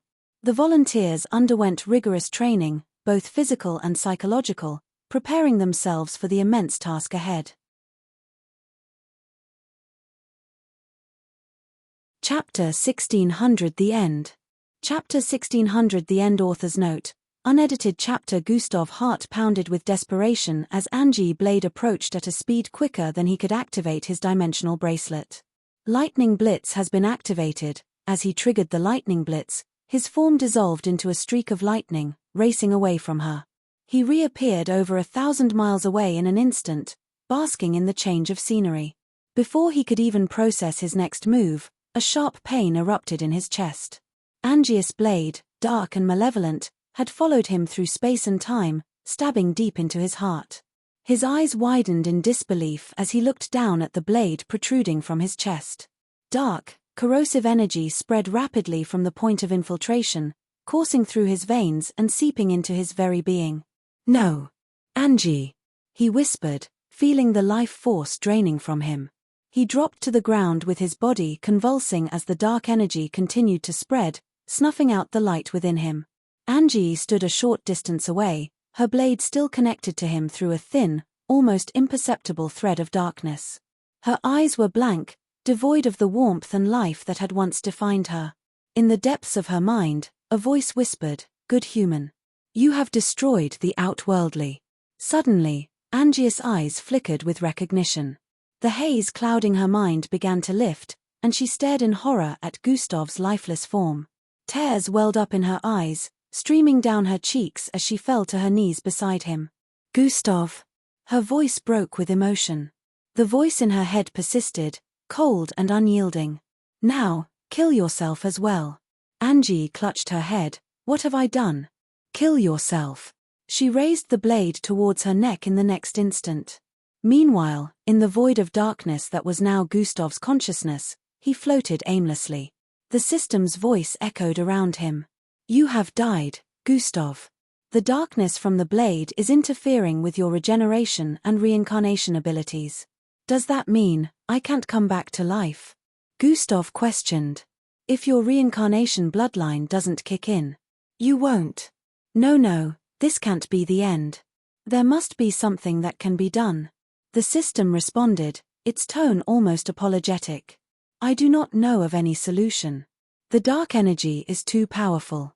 Images from the system's feedback flashed before Gustav, showing Angie kneeling by his corpse, her form racked with sobs. She held the blade to her neck, her resolve faltering as the voice urged her to end her life. "No, Angie, don't." Gustav shouted into the void, but his voice reached no ears. He thought of Falco, Endrick, and Ealdris, who were on their way to the Alliance. He thought of all the battles they had fought together, the sacrifices they had made. This couldn't be the end. It couldn't. Angie's tearful eyes met the blade as she prepared to decapitate herself. "I'm sorry, Gustav. I'm so sorry." Desperation clawed at Gustav's soul. There has to be a way, he thought, his mind frantically searching for any glimmer of hope. In the midst of his despair, a golden light began to glow in the void. It started as a faint flicker but grew brighter with each passing moment. Gustav reached out, his fingers brushing against the light. To his surprise, it felt warm and familiar. The ancient hourglass, the system's voice noted with a hint of surprise. The hourglass appeared above Gustav's corpse, its sands shimmering with an ethereal glow. As it turned upside down, the golden sand within began to flow in reverse. Time itself started to rewind. Gustav felt a pull as his consciousness was drawn back to the light. The dark energy receded and the wound in his chest closing as if it had never been there. The blade poised at Angie's neck suddenly froze. Her eyes widened as she watched the events around her unfold in reverse. The golden light enveloped both Gustav and Angie, reversing the damage done by their brutal fight. The buildings they had destroyed reformed, the earth healed, and the very fabric of reality stitched itself back together. The pain and agony that had consumed them both dissipated. Gustav found himself suspended in the vast, timeless void as the universe rewound. Watching events unfold in reverse, he saw Jack's body reassemble, Angius' deadly blade retreat from his heart, and everything gradually resetting. His consciousness floated above it all, detached from the temporal currents. He devised a plan to trap and isolate Angie, ensuring her dark influence would no longer pose a threat. When the universe's timeline reached the point of Angius' initial appearance, Gustav seized the ancient hourglass, stopping the reversal. Time halted, and he re-entered his body. Gustav bolted toward the icy region where Jack and Angie were about to clash. Arriving just in time, he stood between them. Jack, sensing the shift in time and retaining his memories from the other timeline, immediately lunged to strike Angie down. Gustav intercepted him, shouting, "Stop, Jack. There's another way." Jack's expression twisted in confusion and anger. "Gustav, you can't protect her. She's too dangerous." Ignoring Jack's protests, Gustav turned to Angie and embraced her tightly. "I will end your torment," he whispered. Activating assimilation, he began to absorb her body into his own. Angie struggled as the process began. Her black and white form twisted and writhed, trying to escape the pull. "Krua," she screamed in a tone filled with both rage and agony. The assimilation was excruciating, each second stretching into an eternity. Gustav felt every ounce of her pain, the darkness within her fighting against him. The air around them shimmered with energy, the ground beneath them cracking and heaving under the immense pressure. Jack watched while clenching his fists in frustration. He wanted to intervene, but something in Gustav's resolve held him back. "Gustav, if this goes wrong, I will have no other choice but to end you alongside with her." Gustav gritted his teeth, his voice strained. "You won't have to." The process continued for nearly an hour, the struggle evident on both their faces. Slowly, Angius' dark form began to meld with Gustav's, her features blending into his own. His skin took on a pale hue, and dark tendrils of energy swirled around him. Finally, with a final, agonizing surge of power, Gustav completed the assimilation. His body now bore a mixture of his and Angius' features, a stark contrast of light and dark. He gasped for breath, feeling the surging darkness within him. Without hesitation, Gustav plunged his hand into his chest, gritting his teeth against the searing pain. His fingers wrapped around something solid, and with a fierce tug, he pulled out an entirely human Angie. She emerged from his body, collapsing to the ground, unconscious but free from the dark influence that had consumed her. Gustav, now bearing the full brunt of the darkness, fought to contain it. The black energy roiled within him, threatening to overwhelm his senses. His vision blurred, and he felt himself slipping into unconsciousness. Kill. Destroy. Kill. Destroy. Retrieve the Dark Angel. Cause catastrophe. Kill the strongest. His mind raced with all sorts of thoughts that sought to consume him. Jack rushed forward, catching Gustav before he hit the ground. "Gustav. Stay with me," he shouted. Gustav's eyes fluttered open for a moment, his voice barely a whisper. "Jack. Take care of her. She's free now. I have to put myself to sleep. Or the voices will overwhelm me. Help them." With that, Gustav's body went limp, the darkness still churning within him. Jack carefully laid him down beside Angie, both of them unconscious but alive. As the wind howled around them, Jack took a deep breath. His thoughts were a whirlwind of confusion and disbelief. "This kid, you truly are something else," he muttered. But what did he mean by help them? Jack wondered internally. Inside Gustav's spacecraft, Eildris, Falco, and Endrick were gathered around the central control panel. The ship AIS voice echoed through the cabin, informing them that their journey would take approximately 3 days, after passing through designated wormholes. 3 days, EE said, tapping the console thoughtfully. "That gives us enough time to review our plans and ensure we're ready for anything." Eildris nodded, his eyes shimmering with determination. "We've gone over it countless times, but we need to be absolutely certain. There's no room for error." Falco leaned back in his seat as dark energy swirled subtly around his fingers. "I just hope there won't be any mishaps. Rhea is counting on us." Endrick, sitting slightly apart from the others, felt a gnawing unease that he couldn't shake. He didn't want to alarm the group, so he kept his concerns to himself. As the conversation continued around him, he excused himself quietly and made his way to one of the private spaces in the ship. The room was dimly lit, providing a quiet retreat from the bustling activity outside. Endrick took a deep breath and communicated with Husarius. A glowing green dot appeared on his forehead, pulsating gently. Husarius, Endrick called softly, his voice echoing in the small chamber. I need your guidance. The familiar, calming presence of Husarius filled his mind. Endrick, what troubles you? There's something off, Endrick admitted.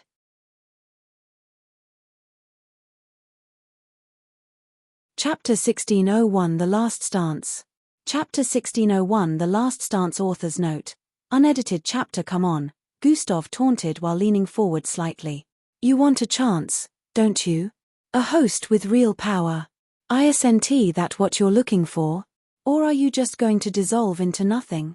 The darkness seemed to tremble, drawn toward him despite itself. Then, with a sudden, desperate lunge, it surged forward, reaching out toward him in a reckless attempt. Gustav didn't flinch. Instead, he opened himself up, allowing the shadowy tendrils to slip through his defenses, to infiltrate his being. The corruption flooded into him with a cold, suffocating sensation spreading through his veins as it tried to take hold. For a moment, his vision darkened, his senses dulled as the darkness sought to gain control. But Gustav's mind remained a fortress. His will was an unyielding force that refused to be swayed. Is that all you've got? Gustav's voice echoed within his own mind, taunting the corruption now struggling to establish dominance within him. The darkness thrashed, clawing at his consciousness. Its tendrils writhed as it tried to overpower him. But Gustav's presence was too powerful. Every attempt to consume him was met with resistance. Every tendril was blocked and cast aside as he began to assimilate the corruption instead. You thought you'd use me as a host? Foolish. I'm the one using you. Gustav's voice reverberated within the confines of his own mind as he tightened his grip on the shadowy force, drawing it deeper, trapping it within his psyche. The corruption shuddered, realizing too late that it had fallen into a trap. It struggled, flailing wildly, but Gustav's will was unbreakable.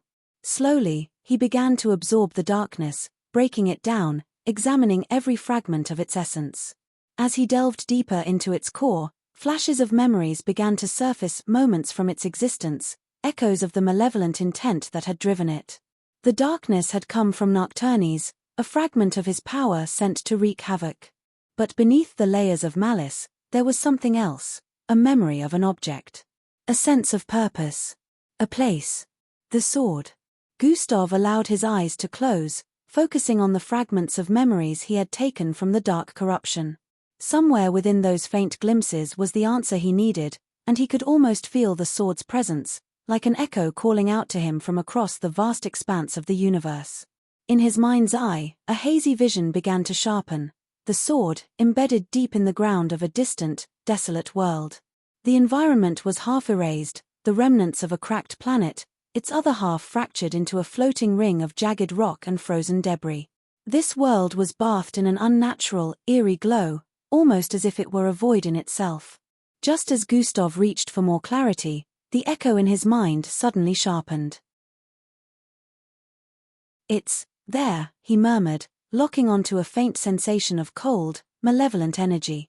But before Gustav could fully register the location, a booming, cold voice echoed through his mind, ripping through his concentration. The darkness is mine to command, outworldly, Nocturnes snarled with contempt and hatred. You may have glimpsed it, but you will never find it. Gustav's grip on the darkness shattered, the remnants of the corrupted energy forcibly pulled from his mind, leaving him momentarily disoriented. The vision of the fractured planet dissolved, fading to black as Nocturnes severed any connection Gustav had to the darkness. Nocturnes. Gustav voiced with a tone of low frustration. He lifted his hand, dissolving the crystalline cage surrounding the city as he descended back to the streets. A moment later, Endrick appeared beside him, having blinked down from the sky. What happened? Endrick questioned with an expression concern. Gustav exhaled before filling Endrik in on everything that had gone down and how he just lost the corruption he assimilated. I caught a glimpse of the sword, but just for a moment. The sword is embedded somewhere out there, still in half of that torn, desolate world. But before I could see where it was exactly, Nocturnes broke in and took the corruption back. I lost the location. Endrik's shoulders slumped as his face contorted with frustration. So we're back to square one? Gustav shook his head. Not quite. I saw two distinct features, a hazy teal planet in the background and an unnatural light, almost void-like, surrounding it. If we can find a world with those features, we'll find the sword. Endrik's gaze hardened. All right. That's something to go on, but we'll need to be thorough. A hazy teal planet and an eerie glow, there can't be many places like that. Gustav nodded in agreement. It'll be a difficult task, but it's our best lead. Endrik looked determined. Then let's get started. We'll go through every record of worlds that have been impacted by this corruption. I'm not letting Nocturnes keep us from stopping him. Meanwhile, across the galaxy, EE and Elevra were locked in a relentless chase. Their once sturdy spacecraft was now battered and torn. Its shielding had long cracked. Sparks were flying from its engines as it struggled to hold together. 4 days, the Gustavo Alliance member who had been hunting them had trailed them without rest. It was like a dark shadow that tore through space and time to follow them wherever they tried to hide. EE's hands moved rapidly across the console. His eyes focused as he glanced back at Elevra, who was seated beside him, looking exhausted but resolute. We're losing the shields, her voice was tight with concern. If he gets through again, we won't last another attack. EE gritted his teeth while opening another vortex with a snap of his fingers. We're not giving up just yet, he replied while forcing their ship through the swirling portal and into a different section of space. As they emerged, a tense silence filled the ship.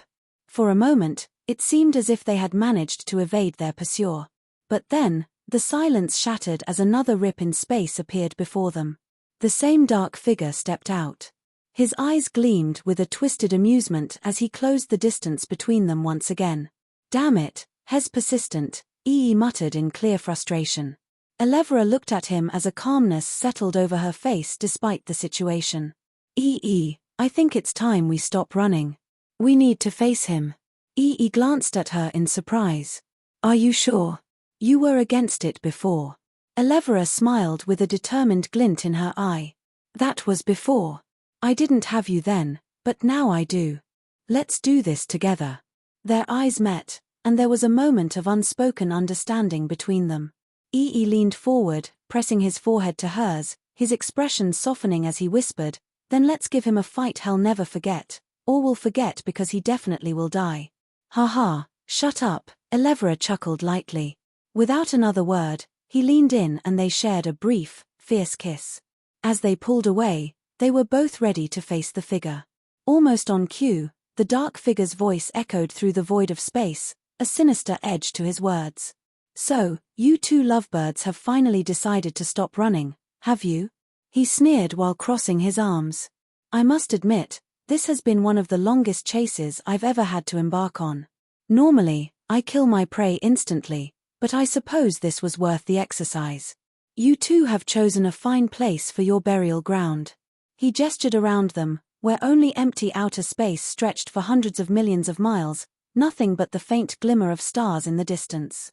EE and Elevra both stepped out of their ruined spacecraft as their bodies floated in the vast expanse, facing down the relentless Gustavo Alliance member with a calm, deadly focus. You've chased us long enough like a junkie that can't seem to get enough of the high, EE stated with a cold tone. It ends here. The man smirked, tilting his head with a mocking expression. Bold words. But words are meaningless without power to back them up. I'll enjoy ripping the both of you apart. Elevra's gaze hardened as the purple energy in her third eye beginning to pulse with power.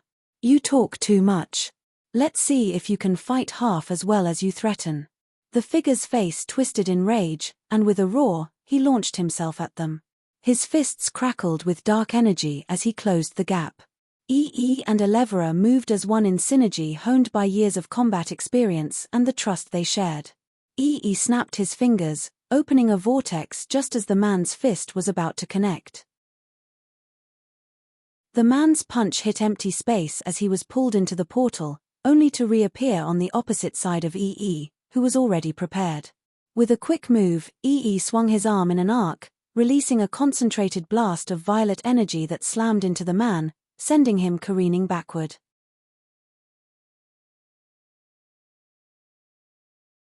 Chapter 1602 Look at the Skies. Chapter 1602 Look at the Skies. Author's note. Unedited. Chapter 11. Didn't waste a second. She raised her hand, her third eye glowing intensely as she unleashed a beam of concentrated energy straight toward their pursuer. The man barely managed to twist out of the way. The edge of the beam grazed his shoulder and leaving a trail of smoldering, burnt flesh. "You!" he growled while clutching his shoulder, his eyes blazing with fury. "Unfortunately, that isn't enough to stop me. You're nothing but insects compared to me." "Then we'll just have to prove you wrong," Elevra shot back, her voice steady and unwavering. They clashed once again, a flurry of attacks exchanged in the endless void of space. The Gustavo Alliance member struck out with a savage intensity, his fists creating shockwaves that rippled through the stars. But Ee and Elevra moved in perfect harmony, evading his attacks, countering with precision and speed. Ee opened portals to redirect the man's attacks, turning his own strength against him, while Elevra unleashed a barrage of energy blasts, her power growing with each strike. They wore him down slowly, chipping away at his defenses, frustrating him with every missed blow. Enough. The man roared, summoning a massive surge of energy as he prepared to unleash a devastating attack. But Ee saw it coming, his eyes narrowing as he whispered to Elevra, now. Together, they moved in sync, closing in on him from both sides. As the man released his attack, Ee opened a portal, redirecting the blast back at him, while Elevra struck from the opposite side with a focused beam that pierced through his defenses. Caught in his own attack and Elevra's energy, the man let out a howl of agony, his form disintegrating under the combined assault. As his body faded into nothingness, Ee and Elevra floated there in silence, the empty stretch of space around them a stark reminder of the battle they had just survived. They turned to each other, exhaustion etched on their faces, but there was also a deep sense of satisfaction in their eyes. We did it, Elevra murmured, her voice soft, a hint of disbelief in her tone. Ee gave her a small, triumphant smile. Together, were unstoppable. They drifted closer, sharing a moment of silent victory, the vastness of space stretching out before them as they prepared to return home, knowing they had faced the darkness and won. SSS Empress Daria, with her authoritative bearing, still managed to engage in light-hearted banter, showing a more relaxed side of herself that was rarely seen. Nearby, Ee, Falco, Eldris, Endrick, and Rhea were having the time of their lives at the shore. Ee's melanin skin glistened in the sunlight, his wet, bushy afro hair bouncing as he moved. His infectious laughter filled the air as he cracked jokes and splashed water at his friends. "Ee, you look like a sea monster with that hair," Falco teased while ducking to avoid another splash. "Oh yeah," Ee retorted with a grin. "At least I don't look like a rat that got drowned in milk, Falco." Eldris had built an impressive sandcastle, much to the admiration of the others. "Check this out," he said proudly, gesturing to his creation. "A castle fit for a king." Eldris rarely ever showed this childish side of him, so it is quite heartwarming to see him playing around like this. Endrick dashed around with youthful energy whole making small crabs float from the middle of the ocean. "Got one," he exclaimed while holding up a tiny crab for everyone to see before gently releasing it back into the water. Rhea lored at Endrick's antics and joined in the fun. Soft fluorescent lighting created a serene atmosphere, while a large window offered a breathtaking view of the moonlit ocean. A small seating area with plush chairs and a coffee table invited relaxation, and the bathroom, visible through an open door, boasted a deep soaking tub and a rainfall shower. Gustav sat in one of the chairs, his eyes fixated on the holographic system notification that hovered in front of him. 5-year quest completed, 1/2 become the world's strongest mixed blood, issuing rewards. He had been staring at it for days, the mystery of the delayed reward gnawing at him. His thoughts were interrupted by a soft knock at the door. Before getting up and crossing the room. As expected, he opened the door to find Angie standing there. "Hey," she greeted softly, stepping inside when he motioned for her to enter. "Hey, Angie," Gustav replied, closing the door behind her. "What's up?"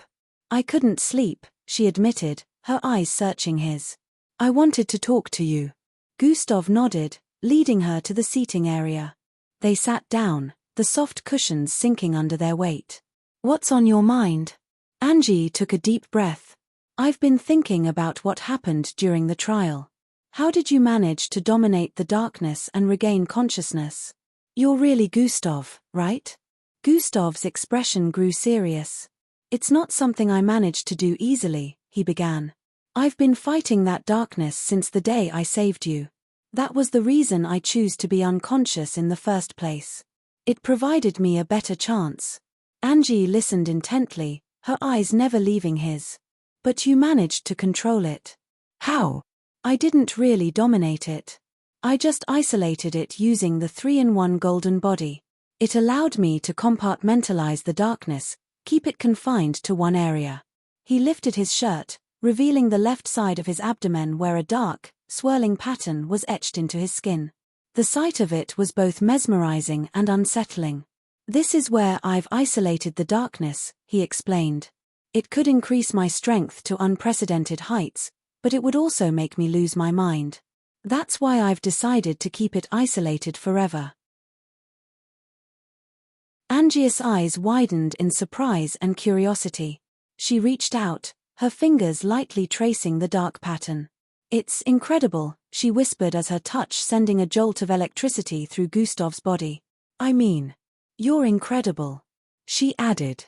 Gustav shivered at her touch, feeling the electricity of her fingers on his bare skin. He gently grabbed her hand to stop it from continuously tracing the pattern as their eyes locked in an intense gaze. "Angie," he murmured, his voice barely above a whisper. Their faces drew closer, the air between them charged with an electric, romantic tension. The world seemed to shrink until it was just the two of them. Their breaths mingled briefly as their lips met in a passionate kiss. The kiss soon deepened and their hands began to explore each other. Gustav's fingers trailed down her back, feeling the smooth fabric of her dress, while Angie's hands moved to his chest, tugging at his shirt. They pulled back for a moment, their eyes filled with desire and need. "Gustav," Angie breathed, her voice husky with emotion. "Angie," he replied, his voice equally filled with longing. They moved with a sense of urgency, their clothes discarded piece by piece. Gustav's shirt fell to the floor, followed by Angie's dress. They stood there for a moment, taking in each other's forms, their hearts racing. The room seemed to glow with a soft, golden light as they came together again, their bodies pressing close. Gustav lifted Angie, carrying her to the bed where they continued to kiss, their passion intensifying with each passing second. As they lay down, the softness of the bed enveloping them, Gustav and Angie let their desires take over. Their movements were a dance of love and need, their touches gentle and urgent all at once. They whispered each other's names, their voices filled with emotion, as they became lost in the moment. Gustav left a trail of kisses down Angie's soft skin, causing her to shiver each time in excitement. She could feel something hard and thick poking her belly region. She instinctively reached out to grab it.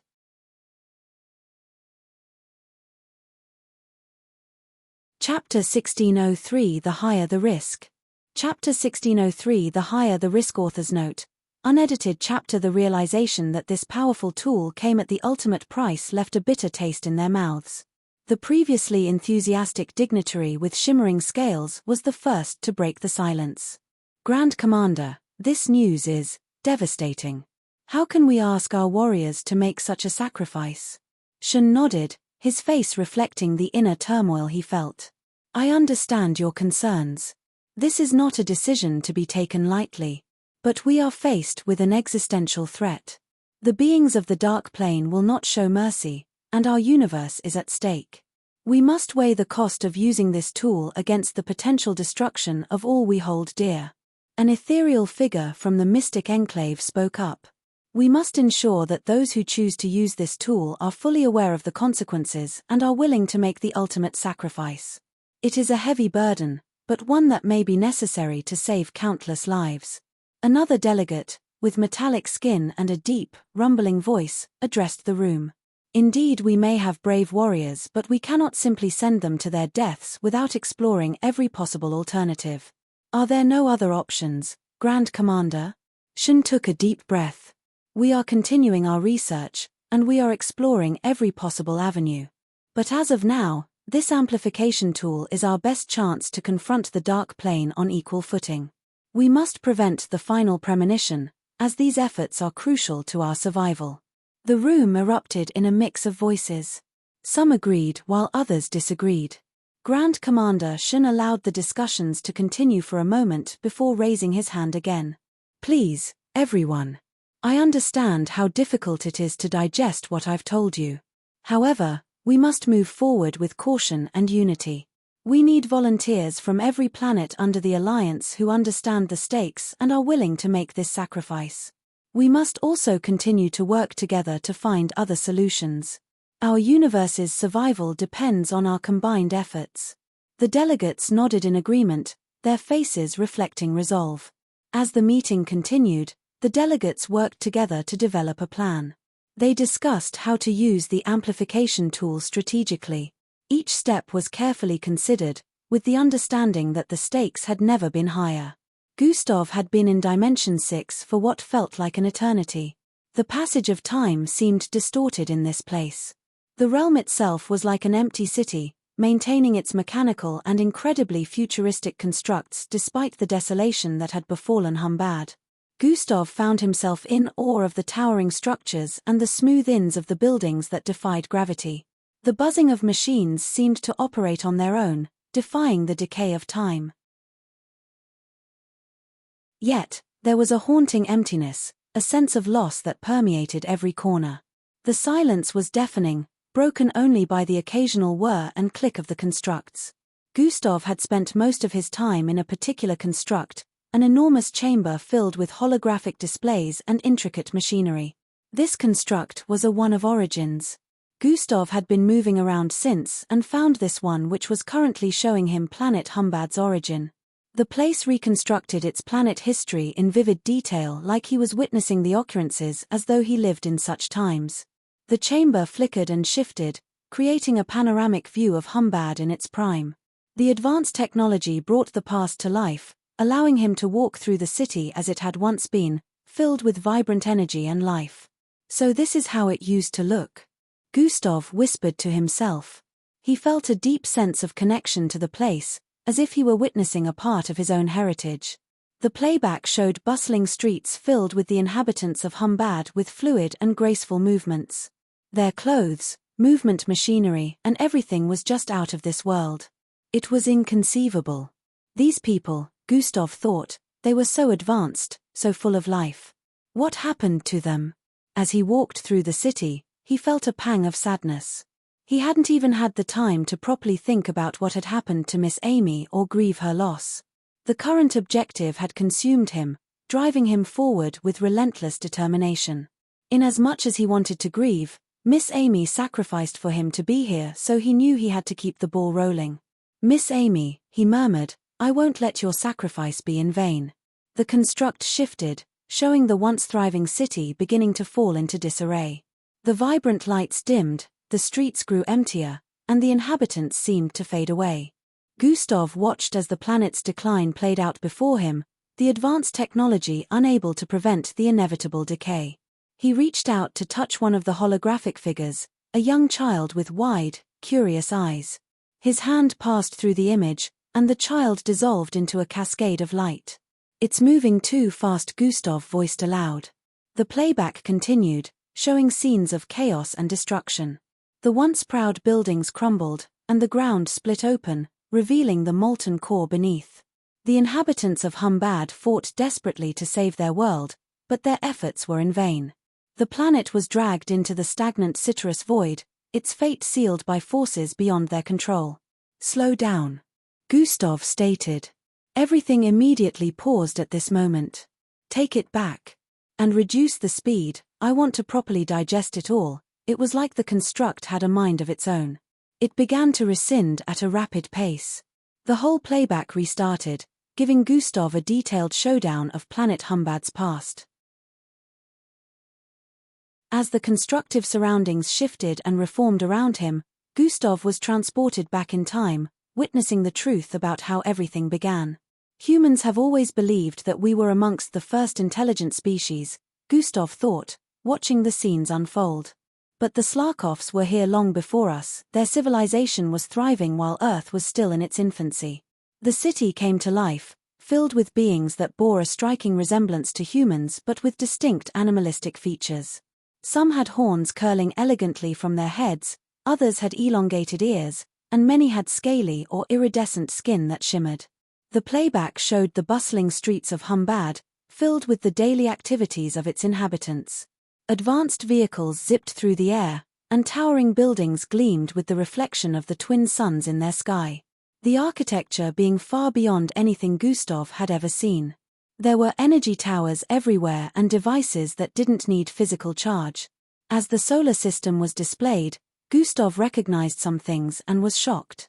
Earth was a neighboring planet in their solar system, Gustav voiced as the construct shifted to show the cosmic relationship between Humbad and Earth. It was so close that the distance between them was shorter than the distance from Earth to Mercury. The scene changed, showing Earth as a barren, lifeless world. The planet's surface was a desolate landscape, devoid of the flora and fauna that would one day flourish there. But it looks like Earth didn't even have humans back then. Just how far back is this? Gustav was still utterly surprised.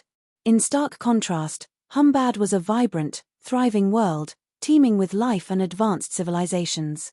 Humbad had already borne intelligent species for millennia, Gustav mused. The Slarkovs were the most intelligent and their technology still surpasses that of Earth even till today. The playback shifted again, showing the development of the Slarkovs' technology. Gustav watched as they harnessed the power of their planet's natural resources, creating energy sources that were clean and inexhaustible. They built towering structures that reached into the sky and some that lived in the sky with elegant and efficient designs. The Slarkovs had achieved a level of technological sophistication that seemed almost magical. They were so far ahead, Gustav thought, or their understanding of science and technology was unparalleled. Earth only got the short end of the stick. The scenes shifted to show the Slarkovs' daily lives. Gustav saw families gathered together, sharing meals and stories. He saw scholars and scientists working diligently in their laboratories, pushing the boundaries of knowledge and discovery. He saw artists creating breathtaking works of beauty. The Slarkovs truly bore many similarities to Earth. They were so much like humans, Gustav realized. But much more united from the looks of things. The past continued to unfold before Gustav, revealing more layers of the Slarkovs' history and the challenges they faced. The playback showed a time when Humbad existed in an era dominated by powerful beings who were essentially deities. These beings possessed unimaginable power, and their very presence could alter the fabric of reality. Gustav watched in awe as the surroundings shifted to show these deities, titanic figures of immense strength and majesty that existed deep in the solar system. Their origins were unknown. The only known fact was that they ruled the cosmos and had existed since the beginning of time.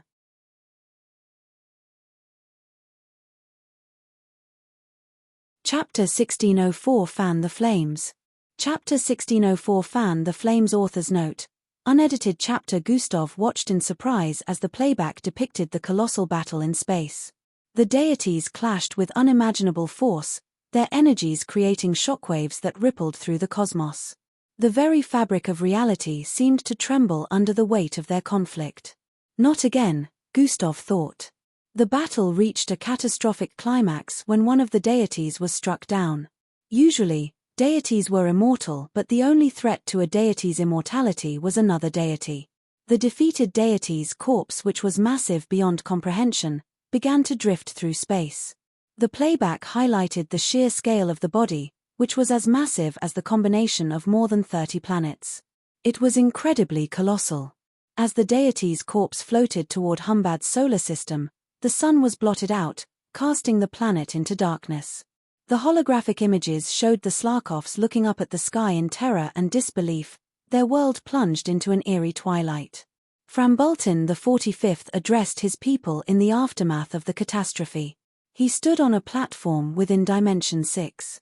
"My fellow Slarkovs," he said, his voice steady but filled with sorrow, "we face a challenge unlike any we have encountered before. A shadow has been cast over our world, and we must come together to find a way through this darkness. Chief Framboltin, what can we do? Our crops are failing, and our energy reserves are depleting without the sun. How will we survive?" a Slarkov asked. Framboltin the 45th responded with a tone of understanding. "We will use the power of Dimension 6 to sustain ourselves," he replied. "We have faced great challenges before, and we have always found a way to overcome them. We must remain united and work together to find solutions. While it is well known that Dimension 6 could solve any problem, the problem had to be within the vicinity of the planet and not in outer space. This meant they couldn't ask Dimension 6 to get rid of the deity's corpse, and even if they could, it wouldn't work due to it being the corpse of an actual deity. So, they had to consider a different approach." Gustav watched as the construct showed the Slarkovs mobilizing to address the crisis.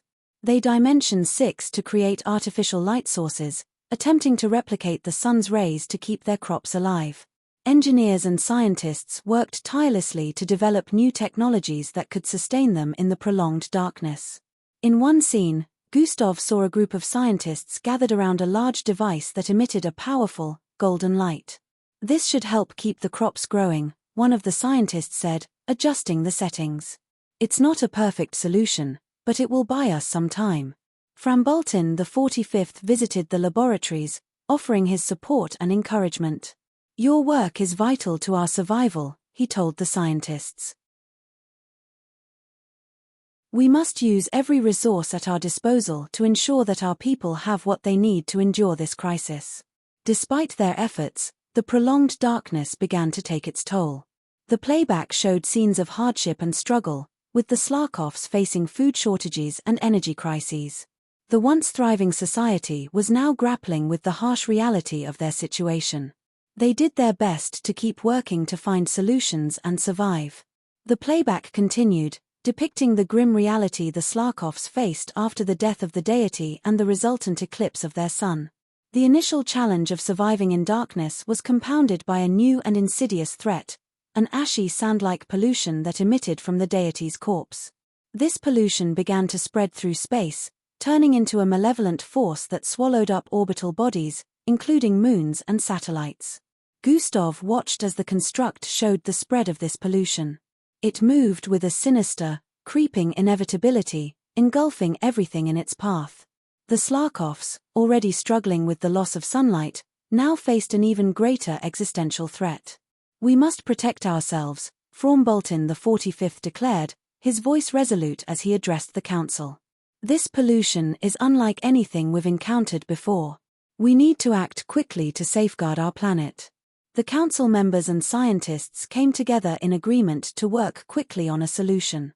One of the scientists spoke up. "We have developed barriers using the energy from Dimension 6, she said. "These barriers should be able to hold off the pollution and give us time to find a more permanent solution." Framboltin the 45th looked at the council members, determination in his eyes. "Let's implement these barriers immediately. Every second counts." The playback shifted to show the Slarkovs working tirelessly to erect the multilayered barriers. The barriers shimmered with an ethereal light, forming a protective shield around Humbad. As the barriers were activated, the ashy sand-like pollution met with resistance. The barriers held strong, repelling the malevolent force and preventing it from reaching the planet's surface. The Slarkovs breathed a collective sigh of relief after seeing their efforts pay off. Framboltin the 45th addressed the people of Humbad with reassurance. "The barriers are holding, and we are safe for now. We continue to seek a permanent solution to this threat." The playback showed the Slarkovs returning to their daily lives, their spirits lifted by the temporary reprieve. However, the shadow of the pollution still loomed large. Months turned into years, and the barriers continued to hold. The Slarkovs used this time to develop new technologies and strategies to combat the pollution. Scientists and engineers worked around the clock, searching for a way to neutralize the threat permanently. In one scene, Gustav watched as a group of scientists gathered in a high-tech laboratory, their faces etched with determination. "We've made some progress," one of them said, pointing to a holographic display. "We've developed a prototype device that might be able to disperse the pollution." Fromboltin the 45th, who was present in the lab, listened intently. "Excellent work," he said. "How soon can we test it?" The scientist hesitated. "We're still in the early stages of testing. We need more time to ensure it's safe and effective." Fromboltin the 45th nodded. "Understood. Keep me updated on your progress. The safety of our people depends on it." The scientists did try to test this device, but unfortunately it wasn't as effective as they would have liked it to be. No matter how much of the sandy ash-like substance they dispersed, it always found a way to replicate. It was like they were just wasting their time. Despite their best efforts, the situation took a turn for the worse. The playback showed the barriers beginning to falter, the relentless pressure of the pollution wearing them down. Cracks appeared in the shimmering shield and things were starting to get very dire. The playback showed the relentless assault of the as-hy sand-like pollution against the barriers. The Slarkovs watched in despair as their protective shield continued to weaken and crack. Despite their best efforts, it seemed that all hope was lost. Fromboltin the 45th stood in the command center, his face etched with worry. "We've done everything we can," he said to his advisors. "The barriers won't hold much longer. We need a miracle." Just as the situation seemed dire, a bright light appeared in the sky, cutting through the darkness. The playback showed a figure descending from the heavens, his form glowing with an otherworldly radiance. As he landed on the surface of Humbad, the light around him dimmed to reveal a deity who had taken on a human form. How could one tell that he was a deity? For starters, he got through the barrier with ease and passed the sandy ash-like substance without any trouble. Not to mention his two silver eyes that glowed like light bulbs and the majestic presence he carried. The Slarkovs watched in awe as the deity walked among them. He raised his hand, and the ashy sand-like pollution that had been attacking the barrier began to gather into a swirling mass above his head. "Who are you?" Fromboltin the 45th asked, his voice filled with a mixture of hope and disbelief. He knew it was a deity but subconsciously still spat this question out. The deity looked at him with kind, ancient eyes. "I am a guardian of balance who came to rectify the harm caused by the battles of my kin," he said. "I apologize for the destruction and chaos that has befallen your world." Gustav watched in amazement as the deity continued to gather the pollution, forming it into a compact, pulsating ball of dark energy. The malevolent force that had been swallowing up orbital bodies was now contained, its threat neutralized.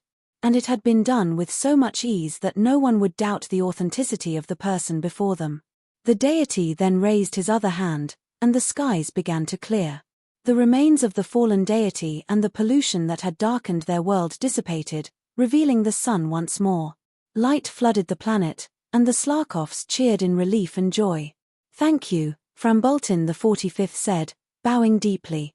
"You have saved my people."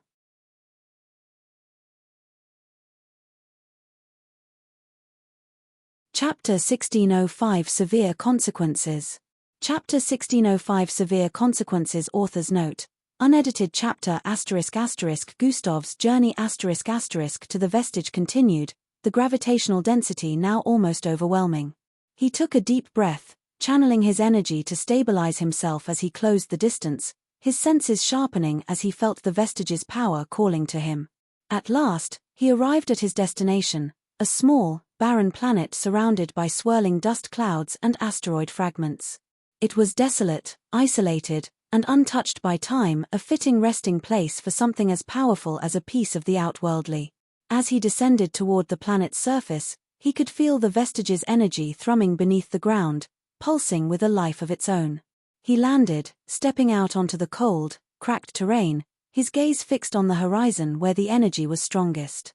He walked forward, feeling the power intensify with each step, the air growing heavy around him as if the very atmosphere was charged with cosmic energy.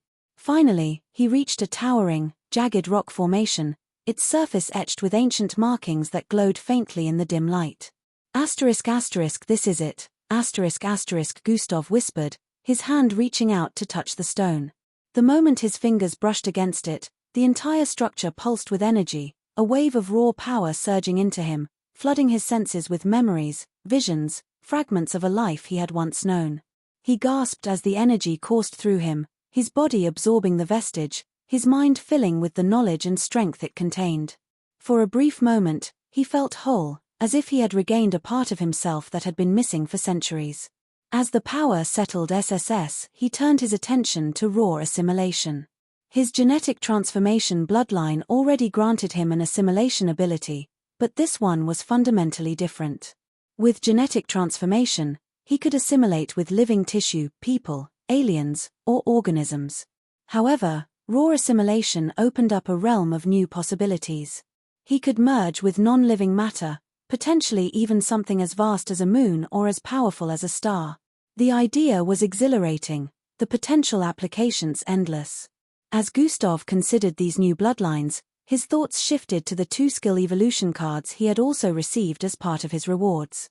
He pondered which skills to evolve next, knowing that his choices could significantly impact his future capabilities. Before he could make a decision, he recalled the dinner he had agreed to have with Angius' family. Realizing the time, Gustav decided it was best to get ready. He headed to his bedroom, which was a minimal yet compact and cozy setup. He stepped into the ensuite bathroom to freshen up. The shower, with its multiple jets and rainfall feature, was a welcome respite.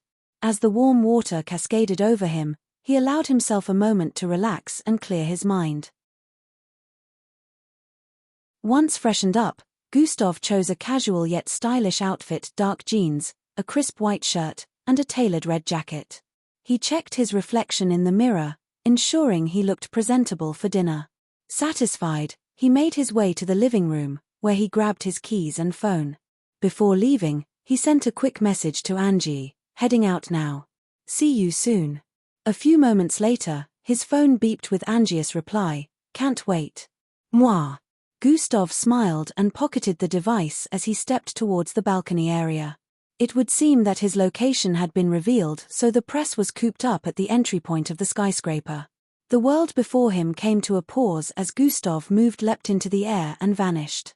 Gustav stood outside Angius' apartment building with some flowers in his grasp and a slight smile playing on his lips. As he walked up to the apartment door, it swung open to reveal Mr. and Mrs. Valandrabadia.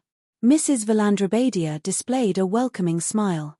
"Good evening, Gustav," Mrs. Valandrabadia greeted warmly. "We're so glad you could join us tonight." Mr. Valandrabadia extended his hand. "It's good to see you again, Gustav. Come in, make yourself at home." Gustav shook his hand and stepped inside. "Thank you for having me." The apartment was cozy and inviting, with family holographic photos adorning a side of the wall and the scent of a delicious meal wafting through the air. The dining table was set with elegant dishware, and a variety of mouth-watering dishes were spread out, indicating the effort the family had put into the evening. As they moved into the living room, Gustav noticed Phil, Angius' little brother. Phil was no longer the small boy Gustav remembered. Despite being 15, he was almost fully grown, with a build that hinted at his future strength. "Hey, Phil," Gustav greeted with a nod, genuinely surprised by his growth. "You've grown a lot since I last saw you." Phil smiled shyly, his voice deeper than before. "Hey, Gustav. Yeah, it's been a while." Angie appeared, a radiant smile on her face as she walked over to Gustav and linked her arm through his. "Come on, everyone. Let's sit down for dinner." They all gathered around the table as the atmosphere was filled with warmth. The meal was a delightful affair, with an array of flavors that showcased Mrs. Valandrabadia's culinary skills. Gustav tried not to compare her cooking to that of Boss Danzo's since he made an habit of doing that for every meal he had. As they ate, they chatted and reminisced about the past, sharing stories and laughter that bridged the time and experiences they had missed. They remembered how things used to be much simpler back in their previous neighborhood before Gustav and Angie joined the MBO. Mr. Valandrabadia recounted an amusing tale from Angie's childhood, causing everyone to laugh. Remember the time Angie tried to build a rocket in the backyard? She was so determined to reach the stars. Angie groaned, her cheeks flushing with embarrassment. Dad, not that story again, Gustav chuckled, his heart warming at the familial banter. I'd love to hear more about Angie's childhood adventures. Mrs. Valandrabadia smiled. She was always so fearless, much like she is now. After the meal, as they moved to the living room for dessert, Mr. and Mrs. Valandrabadia grew more serious. Mr. Valandrabadia cleared his throat and looked at Gustav with sincerity. Gustav, there's something we need to say, he began. When Angie disappeared, we were devastated. We were angry and scared, and we took a lot of that out on you. We were wrong. Mrs. Valandrabadia nodded with a remorseful look. We're so sorry for how we treated you, Gustav. Thank you for saving our daughter. You don't need to apologize. I made a promise to protect Angie, and I failed. I can't blame any of you, but I'll make sure to keep that promise in the future. Mr. Valandrabadia's voice was filled with emotions. Thank you, Gustav. You've done more for our family than we can ever repay. Phil, who had been silent, spoke up. Gustav, can I talk to you outside for a moment? Gustav nodded, standing up. Of course. They stepped out into the cool evening air, the city lights twinkling in the distance. Phil looked at Gustav with a serious look. I need to apologize too, Phil began, his voice trembling slightly. For the longest time, I hated you. When Angie was missing, I hated myself for looking up to you. I blamed you for everything. Gustav remained silent, giving Phil the space to express his feelings. Phil continued, his eyes filled with regret. When Angie returned and told us what happened, how you sacrificed yourself to save her, I realized how stupid I'd been. You must love her just like we do. Maybe even more. When she was lost, you must have been hurt too, right? Gustav placed a reassuring hand on Phil's shoulder. I was, Phil. But what matters is that Angie is safe now. And that's all I care about. Tears welled up in Phil's eyes as he looked at Gustav. I'm so sorry for how I treated you. Thank you for saving my sister. Gustav smiled gently, patting Phil's back. Don't worry about it. We all went through a lot. What's important is how it turned out. Phil wiped his eyes, his voice breaking. Thank you, big brother Gustav. Really. They stood there for a moment in silence, staring into the distance with smiles on their faces. After a while, Angie appeared at the door, a soft smile on her face. Everything okay out here? She asked.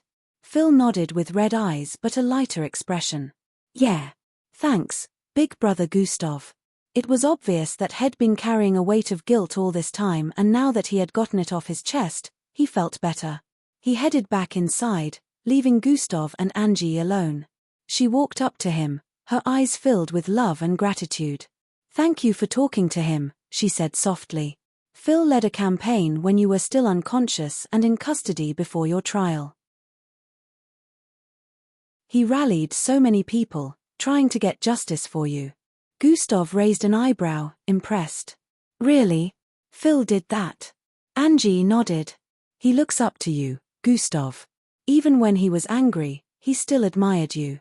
And when he realized how much you cared for me and put yourself on the line to save me, it made him want to fight for you. He's a good kid. You've got a great family, Angie. Gustav had a brief recollection of everything that happened when Angie was missing. Angie wrapped her arms around him while resting her head on his chest. As do you, because you're our family too. We're so lucky to have you, Gus. Gustav held her close, feeling the warmth of her embrace. Perhaps, I'm the lucky one. About a day later, Gustav sat in the living area of his luxurious penthouse. The evening was calm, but inside his mind, a storm of decisions brewed. He leaned back into the plush leather sofa, his thoughts fixated on the 2-skill evolution cards. These cards were potent, capable of transforming his abilities into something far more powerful and versatile. He brought up his system skills and abilities collection, causing a holographic panel to materialize before him. The list was long, over 200 skills and abilities which he had acquired over the years. However, only the skills that were maxed out could be evolved, and that narrowed his choices down to a handful of his most critical abilities. Skills and abilities: Lightning Blitz, level 7, Sprint, level max, Chop, level max, Slash, level max, God Eyes, level max, Flight, level 8, Combination, level max, Super Jump, level max, Strength Boost, level 9, Bloodline Acquisition, level max, Bloodline Hold, level 8, Bloodline Transfer, level max, Palm Strike, level max, Silent Advancement, level max, Energy Discharge, level max, Miniature. Black Hole, level 5, Recreation, level max, Toxin Immunity, level max.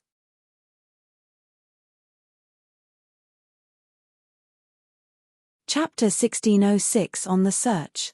Chapter 1606 on the Search. Author's note: unedited chapter. In the heart of a chaotic and gravity-warped region of space, Gustav hovered just above the rocky surface of a barren world. It bore no inhabitants. He had finally reached his destination, and beneath him, buried deep within the fractured ground, lay the second vestige of his original power. He could feel it humming like a heartbeat, resonating with the fragments he had already absorbed. This energy was familiar yet ancient, a part of himself he had long forgotten. Taking a deep breath, Gustav reached out and placed his hand against the surface. As soon as his skin made contact, the vestige reacted, sending a surge of power through him. The ground trembled beneath him, cracks snaking across the terrain as the energy rose up like a pulse, fusing into his very being. He closed his eyes, feeling the humanoid-shaped energy wrap around him, absorbing into his core. Every cell in his body seemed to awaken, and the sensation was almost overwhelming. His muscles tensed as a newfound strength coursed through him. It was only a mere extra 1% of his original strength, a fraction of his former glory, but even that small amount felt monumental. The outworldly, in his full power, was beyond what any ordinary being could comprehend, and now, he could feel a sliver of that unimaginable force returning to him. Opening his eyes, Gustav felt the familiar rush of knowledge as another ability from his outworldly repertoire unlocked. He flexed his fingers, the power settling into his veins like a second skin. "Let's see what you've given me this time, ***, he murmured to himself as he took a few steps back from the now dormant vestige. With a single thought, he extended his arm, and the air around him seemed to ripple. A faint, almost invisible sphere of energy enveloped him, flickering with a gentle, silver glow. Gustav clenched his fist, and the sphere expanded, stretching out over the entire landscape. Trees, rocks, and even the distant peaks began to bend under the force of his energy. With a flick of his wrist, he pulled it all back, compressing the sphere around him in a rush that sent a shockwave outward, creating a crater beneath him. "Not bad," he voiced with a satisfied tone. After a few more tests, Gustav leaped into the air, flying back toward his waiting spacecraft. The gravitational density continued to press against him, but it was barely noticeable. He reached the spacecraft and climbed aboard, setting his sights on the next vestige. "One more step closer," he murmured as he fired up the engines. Meanwhile, somewhere else in the universe, a small but robust spacecraft cut through the vast emptiness of space. Inside, Endrik, Rhea, and Circe were discussing the next steps in their journey. Circe had insisted on joining them, and after much debate, Endrik had finally agreed, unable to resist her determined gaze. "All right, team, here's where we're at," Endrik said, leaning over the ship's navigation console. The database came through and cross-referenced the two distinct features that Gustav glimpsed, a hazy teal planet and an unnatural void-like light. Unfortunately, it returned not one, but 4 locations. Rhea, seated across from him with a frown, crossed his arms. 4 locations?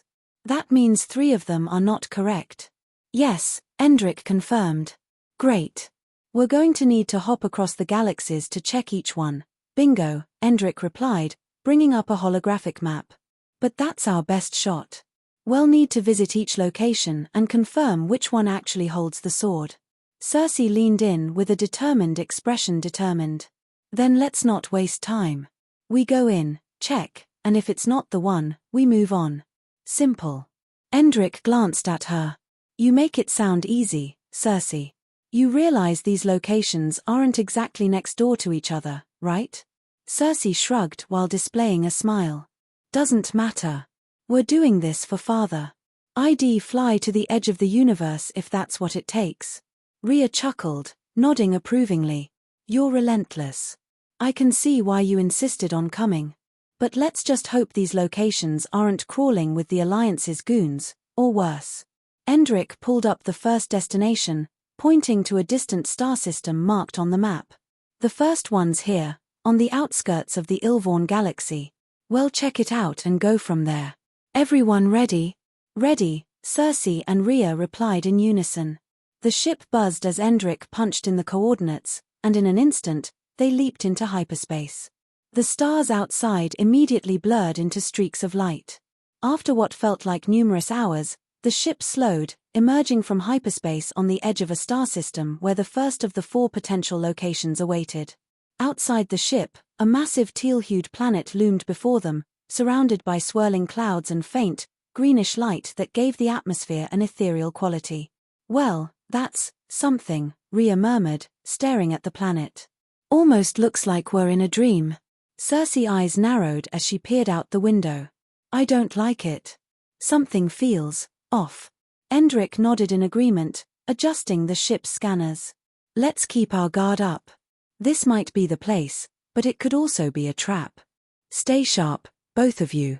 They descended through the atmosphere, landing in a remote area of the planet's surface where massive, sharp rocks jutted out of the ground like teeth. The surroundings were eerily quiet, with a pale mist clinging to the ground, casting strange shadows across the barren landscape. I'll check the scanners for any signs of outworldly energy, Endrick said, adjusting the controls. As he worked, Cersei and Rhea stepped out of the ship, keeping a close eye on the surrounding terrain. They moved cautiously, their senses on high alert as they scanned the area for any threats. It's dead silent, Cersei whispered, prepared to activate her bloodline at any time. Too quiet. Rhea nodded. Yeah, I don't like it either. Shouldn't we have bumped into extraterrestrials by now? Endrick, anything on the scanners? Endrick's voice crackled over their communicators. No outworldly energy detected yet, but there's a faint residual energy, something that could be connected. It's faint, though.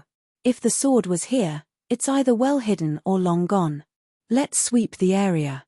They spread out, moving through the mist as they searched for any signs of the sword or clues pointing to its whereabouts.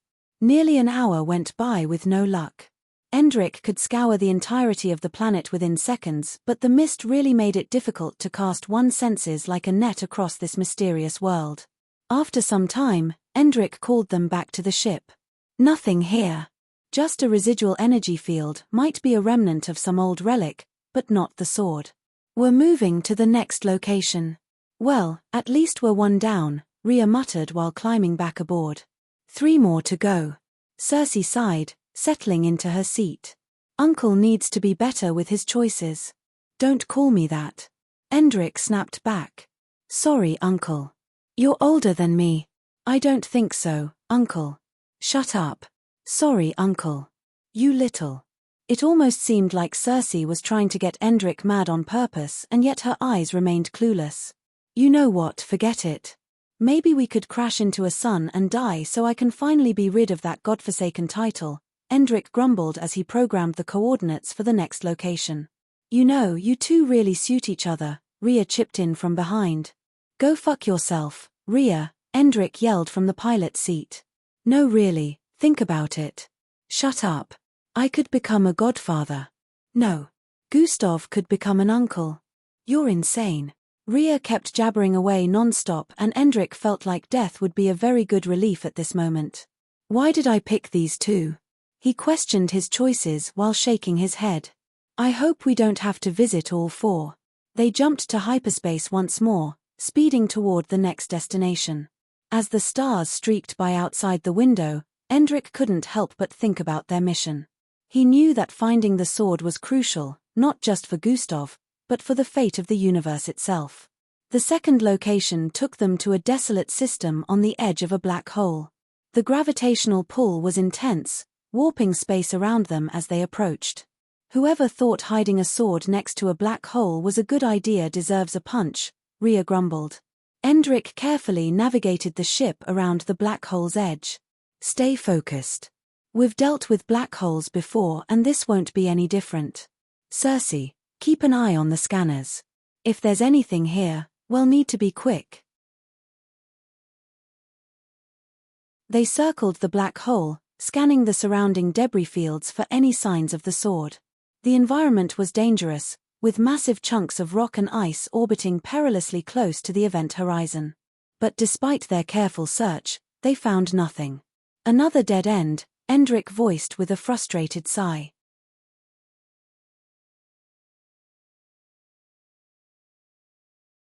Chapter 1607 Identical Locations. Chapter 1607 Identical Locations. Author's note. Unedited chapter. Another dead end, Endrick voiced with a frustrated sigh as they finally broke away from the black hole. As Endrick skillfully piloted the ship around the gaping maw of the black hole, his attention was caught by a faint flickering in the distance. Just beyond the swirling gravitational chaos, he spotted a teal-hued planet. It wasn't static, nor was it consistent. It flickered in and out of existence like a mirage at the edge of his vision. Hold up, Endrick squinted through the viewport. He tapped a few buttons, magnifying the image, then called out, "Hey, you two, look at this. Do you see that?" Both Rhea and Cersei leaned over his shoulders, staring intently into the viewport. At first, the dark void of space revealed nothing unusual. But then, as if on cue, the teal planet shimmered back into view, hanging in space for a few moments before fading away again. "Did you see it?" Endrick asked, glancing between them with a spark of excitement and concern. Rhea's eyes narrowed. "Yeah, I caught it. That's no ordinary flicker. Planets don't just phase like that," Cersei chipped in. Cersei's expression was a mix of fascination and unease. "It looks like the first planet we checked out, doesn't it? The color, the haziness, everything." Endrick nodded, gripping the controls. "It's weird, but in bringing us in closer. Hang tight." He eased the ship forward, carefully navigating past the intense gravitational forces. The black hole seemed to reach out, tugging at their vessel with an unrelenting grip, but Endrick maintained a steady course, pushing back with his telekinetic energy as they headed towards the flickering teal world. With every second, the planet became more real, until finally, they crossed some unseen threshold and emerged in the planet's atmosphere. The shimmering faded, and the planet solidified, no longer vanishing in and out of existence. The ship touched down with a soft thud. Its engines powered down as Endrick, Rhea, and Cersei prepared to disembark. "All right, keep your guard up," Endrick warned, his voice low and tense. "This place, it looks exactly like the first planet, and that's not a good sign." They exited the ship, stepping onto the surface. The surroundings were almost haunting in their familiarity. Pointed rocks rose from the ground, casting long shadows under the teal sky. A pale mist clung to the ground, curling around their legs and filling the air with an unsettling chill. Cersei glanced around with a wary gaze. "This place, it's identical to the first planet. Same rock formations, same mist, even the light feels the same. It's almost like we're back there." Rhea nodded while scanning the horizon. "I don't like this. It feels like a trick. But we're here now, so let's see what we can find." They split up, moving cautiously through the mist-covered terrain. Every detail seemed eerily familiar, down to the smallest crack in the rocks. They checked each crevice, examined every shadow, searching for any sign of the massive chunk of planet or the sword that Gustav needed. But no matter how thoroughly they searched, they found nothing. It was as if the planet were a hollow shell, an illusion designed to mislead them. Endrick kicked a rock and watched it skid across the ground. "This isn't right. We're going in circles, and there's nothing here." Cersei's voice came through their communicators. "Uncle, Rhea, I just checked the northern ridge. It's clear. No signs of anything out of the ordinary." "Same here," Rhea replied, glancing around with a frown. "It's like we're on a ghost planet. This has to be some kind of trap, right?" Endrick sighed while rubbing his temples. I don't know. There's got to be something we're missing here. Let's give it one more sweep, and if we still don't find anything, we'll regroup and head back to the ship. With heavy hearts and wary eyes, they resumed their search, but the result was the same. No matter how meticulously they combed the landscape, the planet remained barren, devoid of anything that could lead them to Gustav's sword. After another hour of fruitless searching, they returned to the ship, feeling a mixture of frustration and unease. Meanwhile, across the galaxy, Gustav was piloting his own vessel, making his way to the next vestige. The gravitational field around him was thick, and the space itself seemed to shimmer, warping in strange patterns as he approached his destination. Just as he was preparing to enter a new galaxy, a flashing light on his control panel signaled an incoming alert. Ahead of him, a series of ships formed a perimeter in space. These were no ordinary vessels. They bore the emblem of the Universal Alliance, an interplanetary coalition led by some of the most powerful worlds, including Earth. This was the same alliance Gustav had a scuffle with in the past. As he approached, one of the ships hailed him, the signal crackling to life on his console. Gustav clicked the communicator, and a gruff voice filled the cockpit. "This is Universal Alliance Checkpoint Bravo 17. Halt your approach and prepare for inspection." Gustav rolled his eyes while muttering, "Such unnecessary delay." Nevertheless, he complied, slowing the ship to a stop as two Alliance vessels moved alongside him. A screen blinked on, displaying a tall, burly Alliance Corp officer with a bald scaly head and a scar running down his cheek. His expression was one of forced professionalism, but there was a glint in his eyes that suggested he knew exactly who he was addressing. "Gustav Crimson," the officer voiced with a clipped tone. "We'll be conducting a routine inspection of your vessel. Stand by." "No problem. Anything to keep the galaxy safe, right?" Gustav replied with dry amusement. The officer's lips tightened, but he said nothing, gesturing to a subordinate to begin the scan. Gustav watched as a bright light washed over his ship, scanning every inch of the vessel's exterior. After a few moments, the officer's face reappeared on the screen. "You're clear, but I'd advise against flying through restricted regions without checking in at designated checkpoints. You may be a well-known figure, but that doesn't exempt you from Alliance regulations." Gustav smirked while crossing his arms. "Noted. So, what's got the Alliance so riled up?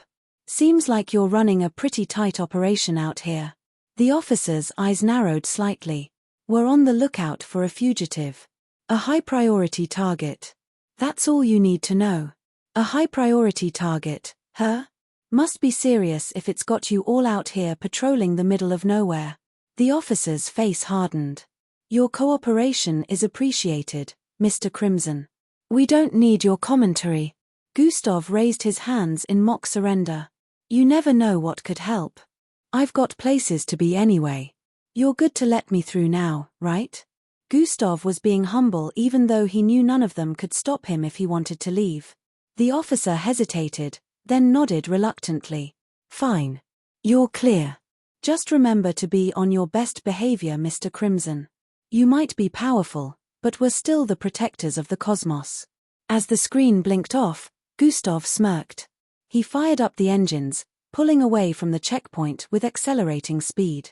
The gravitational forces resumed pressing down on the spacecraft as it drew closer and closer to the next vestige, but his thoughts lingered on the interaction with the Alliance. The fugitive they mentioned had seemed unimportant in the moment, but the description he had overheard was automatically stored in his mind. It was impossible for him to forget anything after all. Back in their own ship, Endrik, Rhea, and Cersei regrouped, silently processing the strange experience on the flickering planet.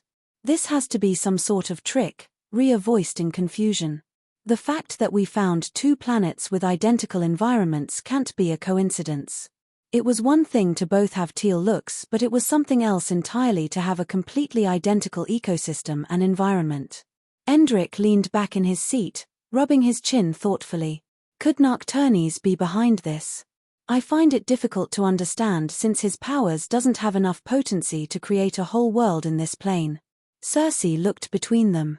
"Maybe it's a delay tactic from someone else. If someone knows we're looking for the sword, keeping us here could buy them time to move it." Endrick's expression darkened as he considered her words. You might be right. If this is a fluke, we need to rescan. Rhea nodded. Agreed. If this place is a decoy, let's not stick around any longer than we have to. As they prepared the ship for departure, a sense of urgency settled over them. They couldn't afford to waste any more time. If someone was playing tricks here, they needed to isolate the fake from the real as soon as they could and figure out exactly what was going on. You're tuning in to the Celestial War YouTube channel. Don't forget to subscribe and join us on this journey to catch the most captivating stories.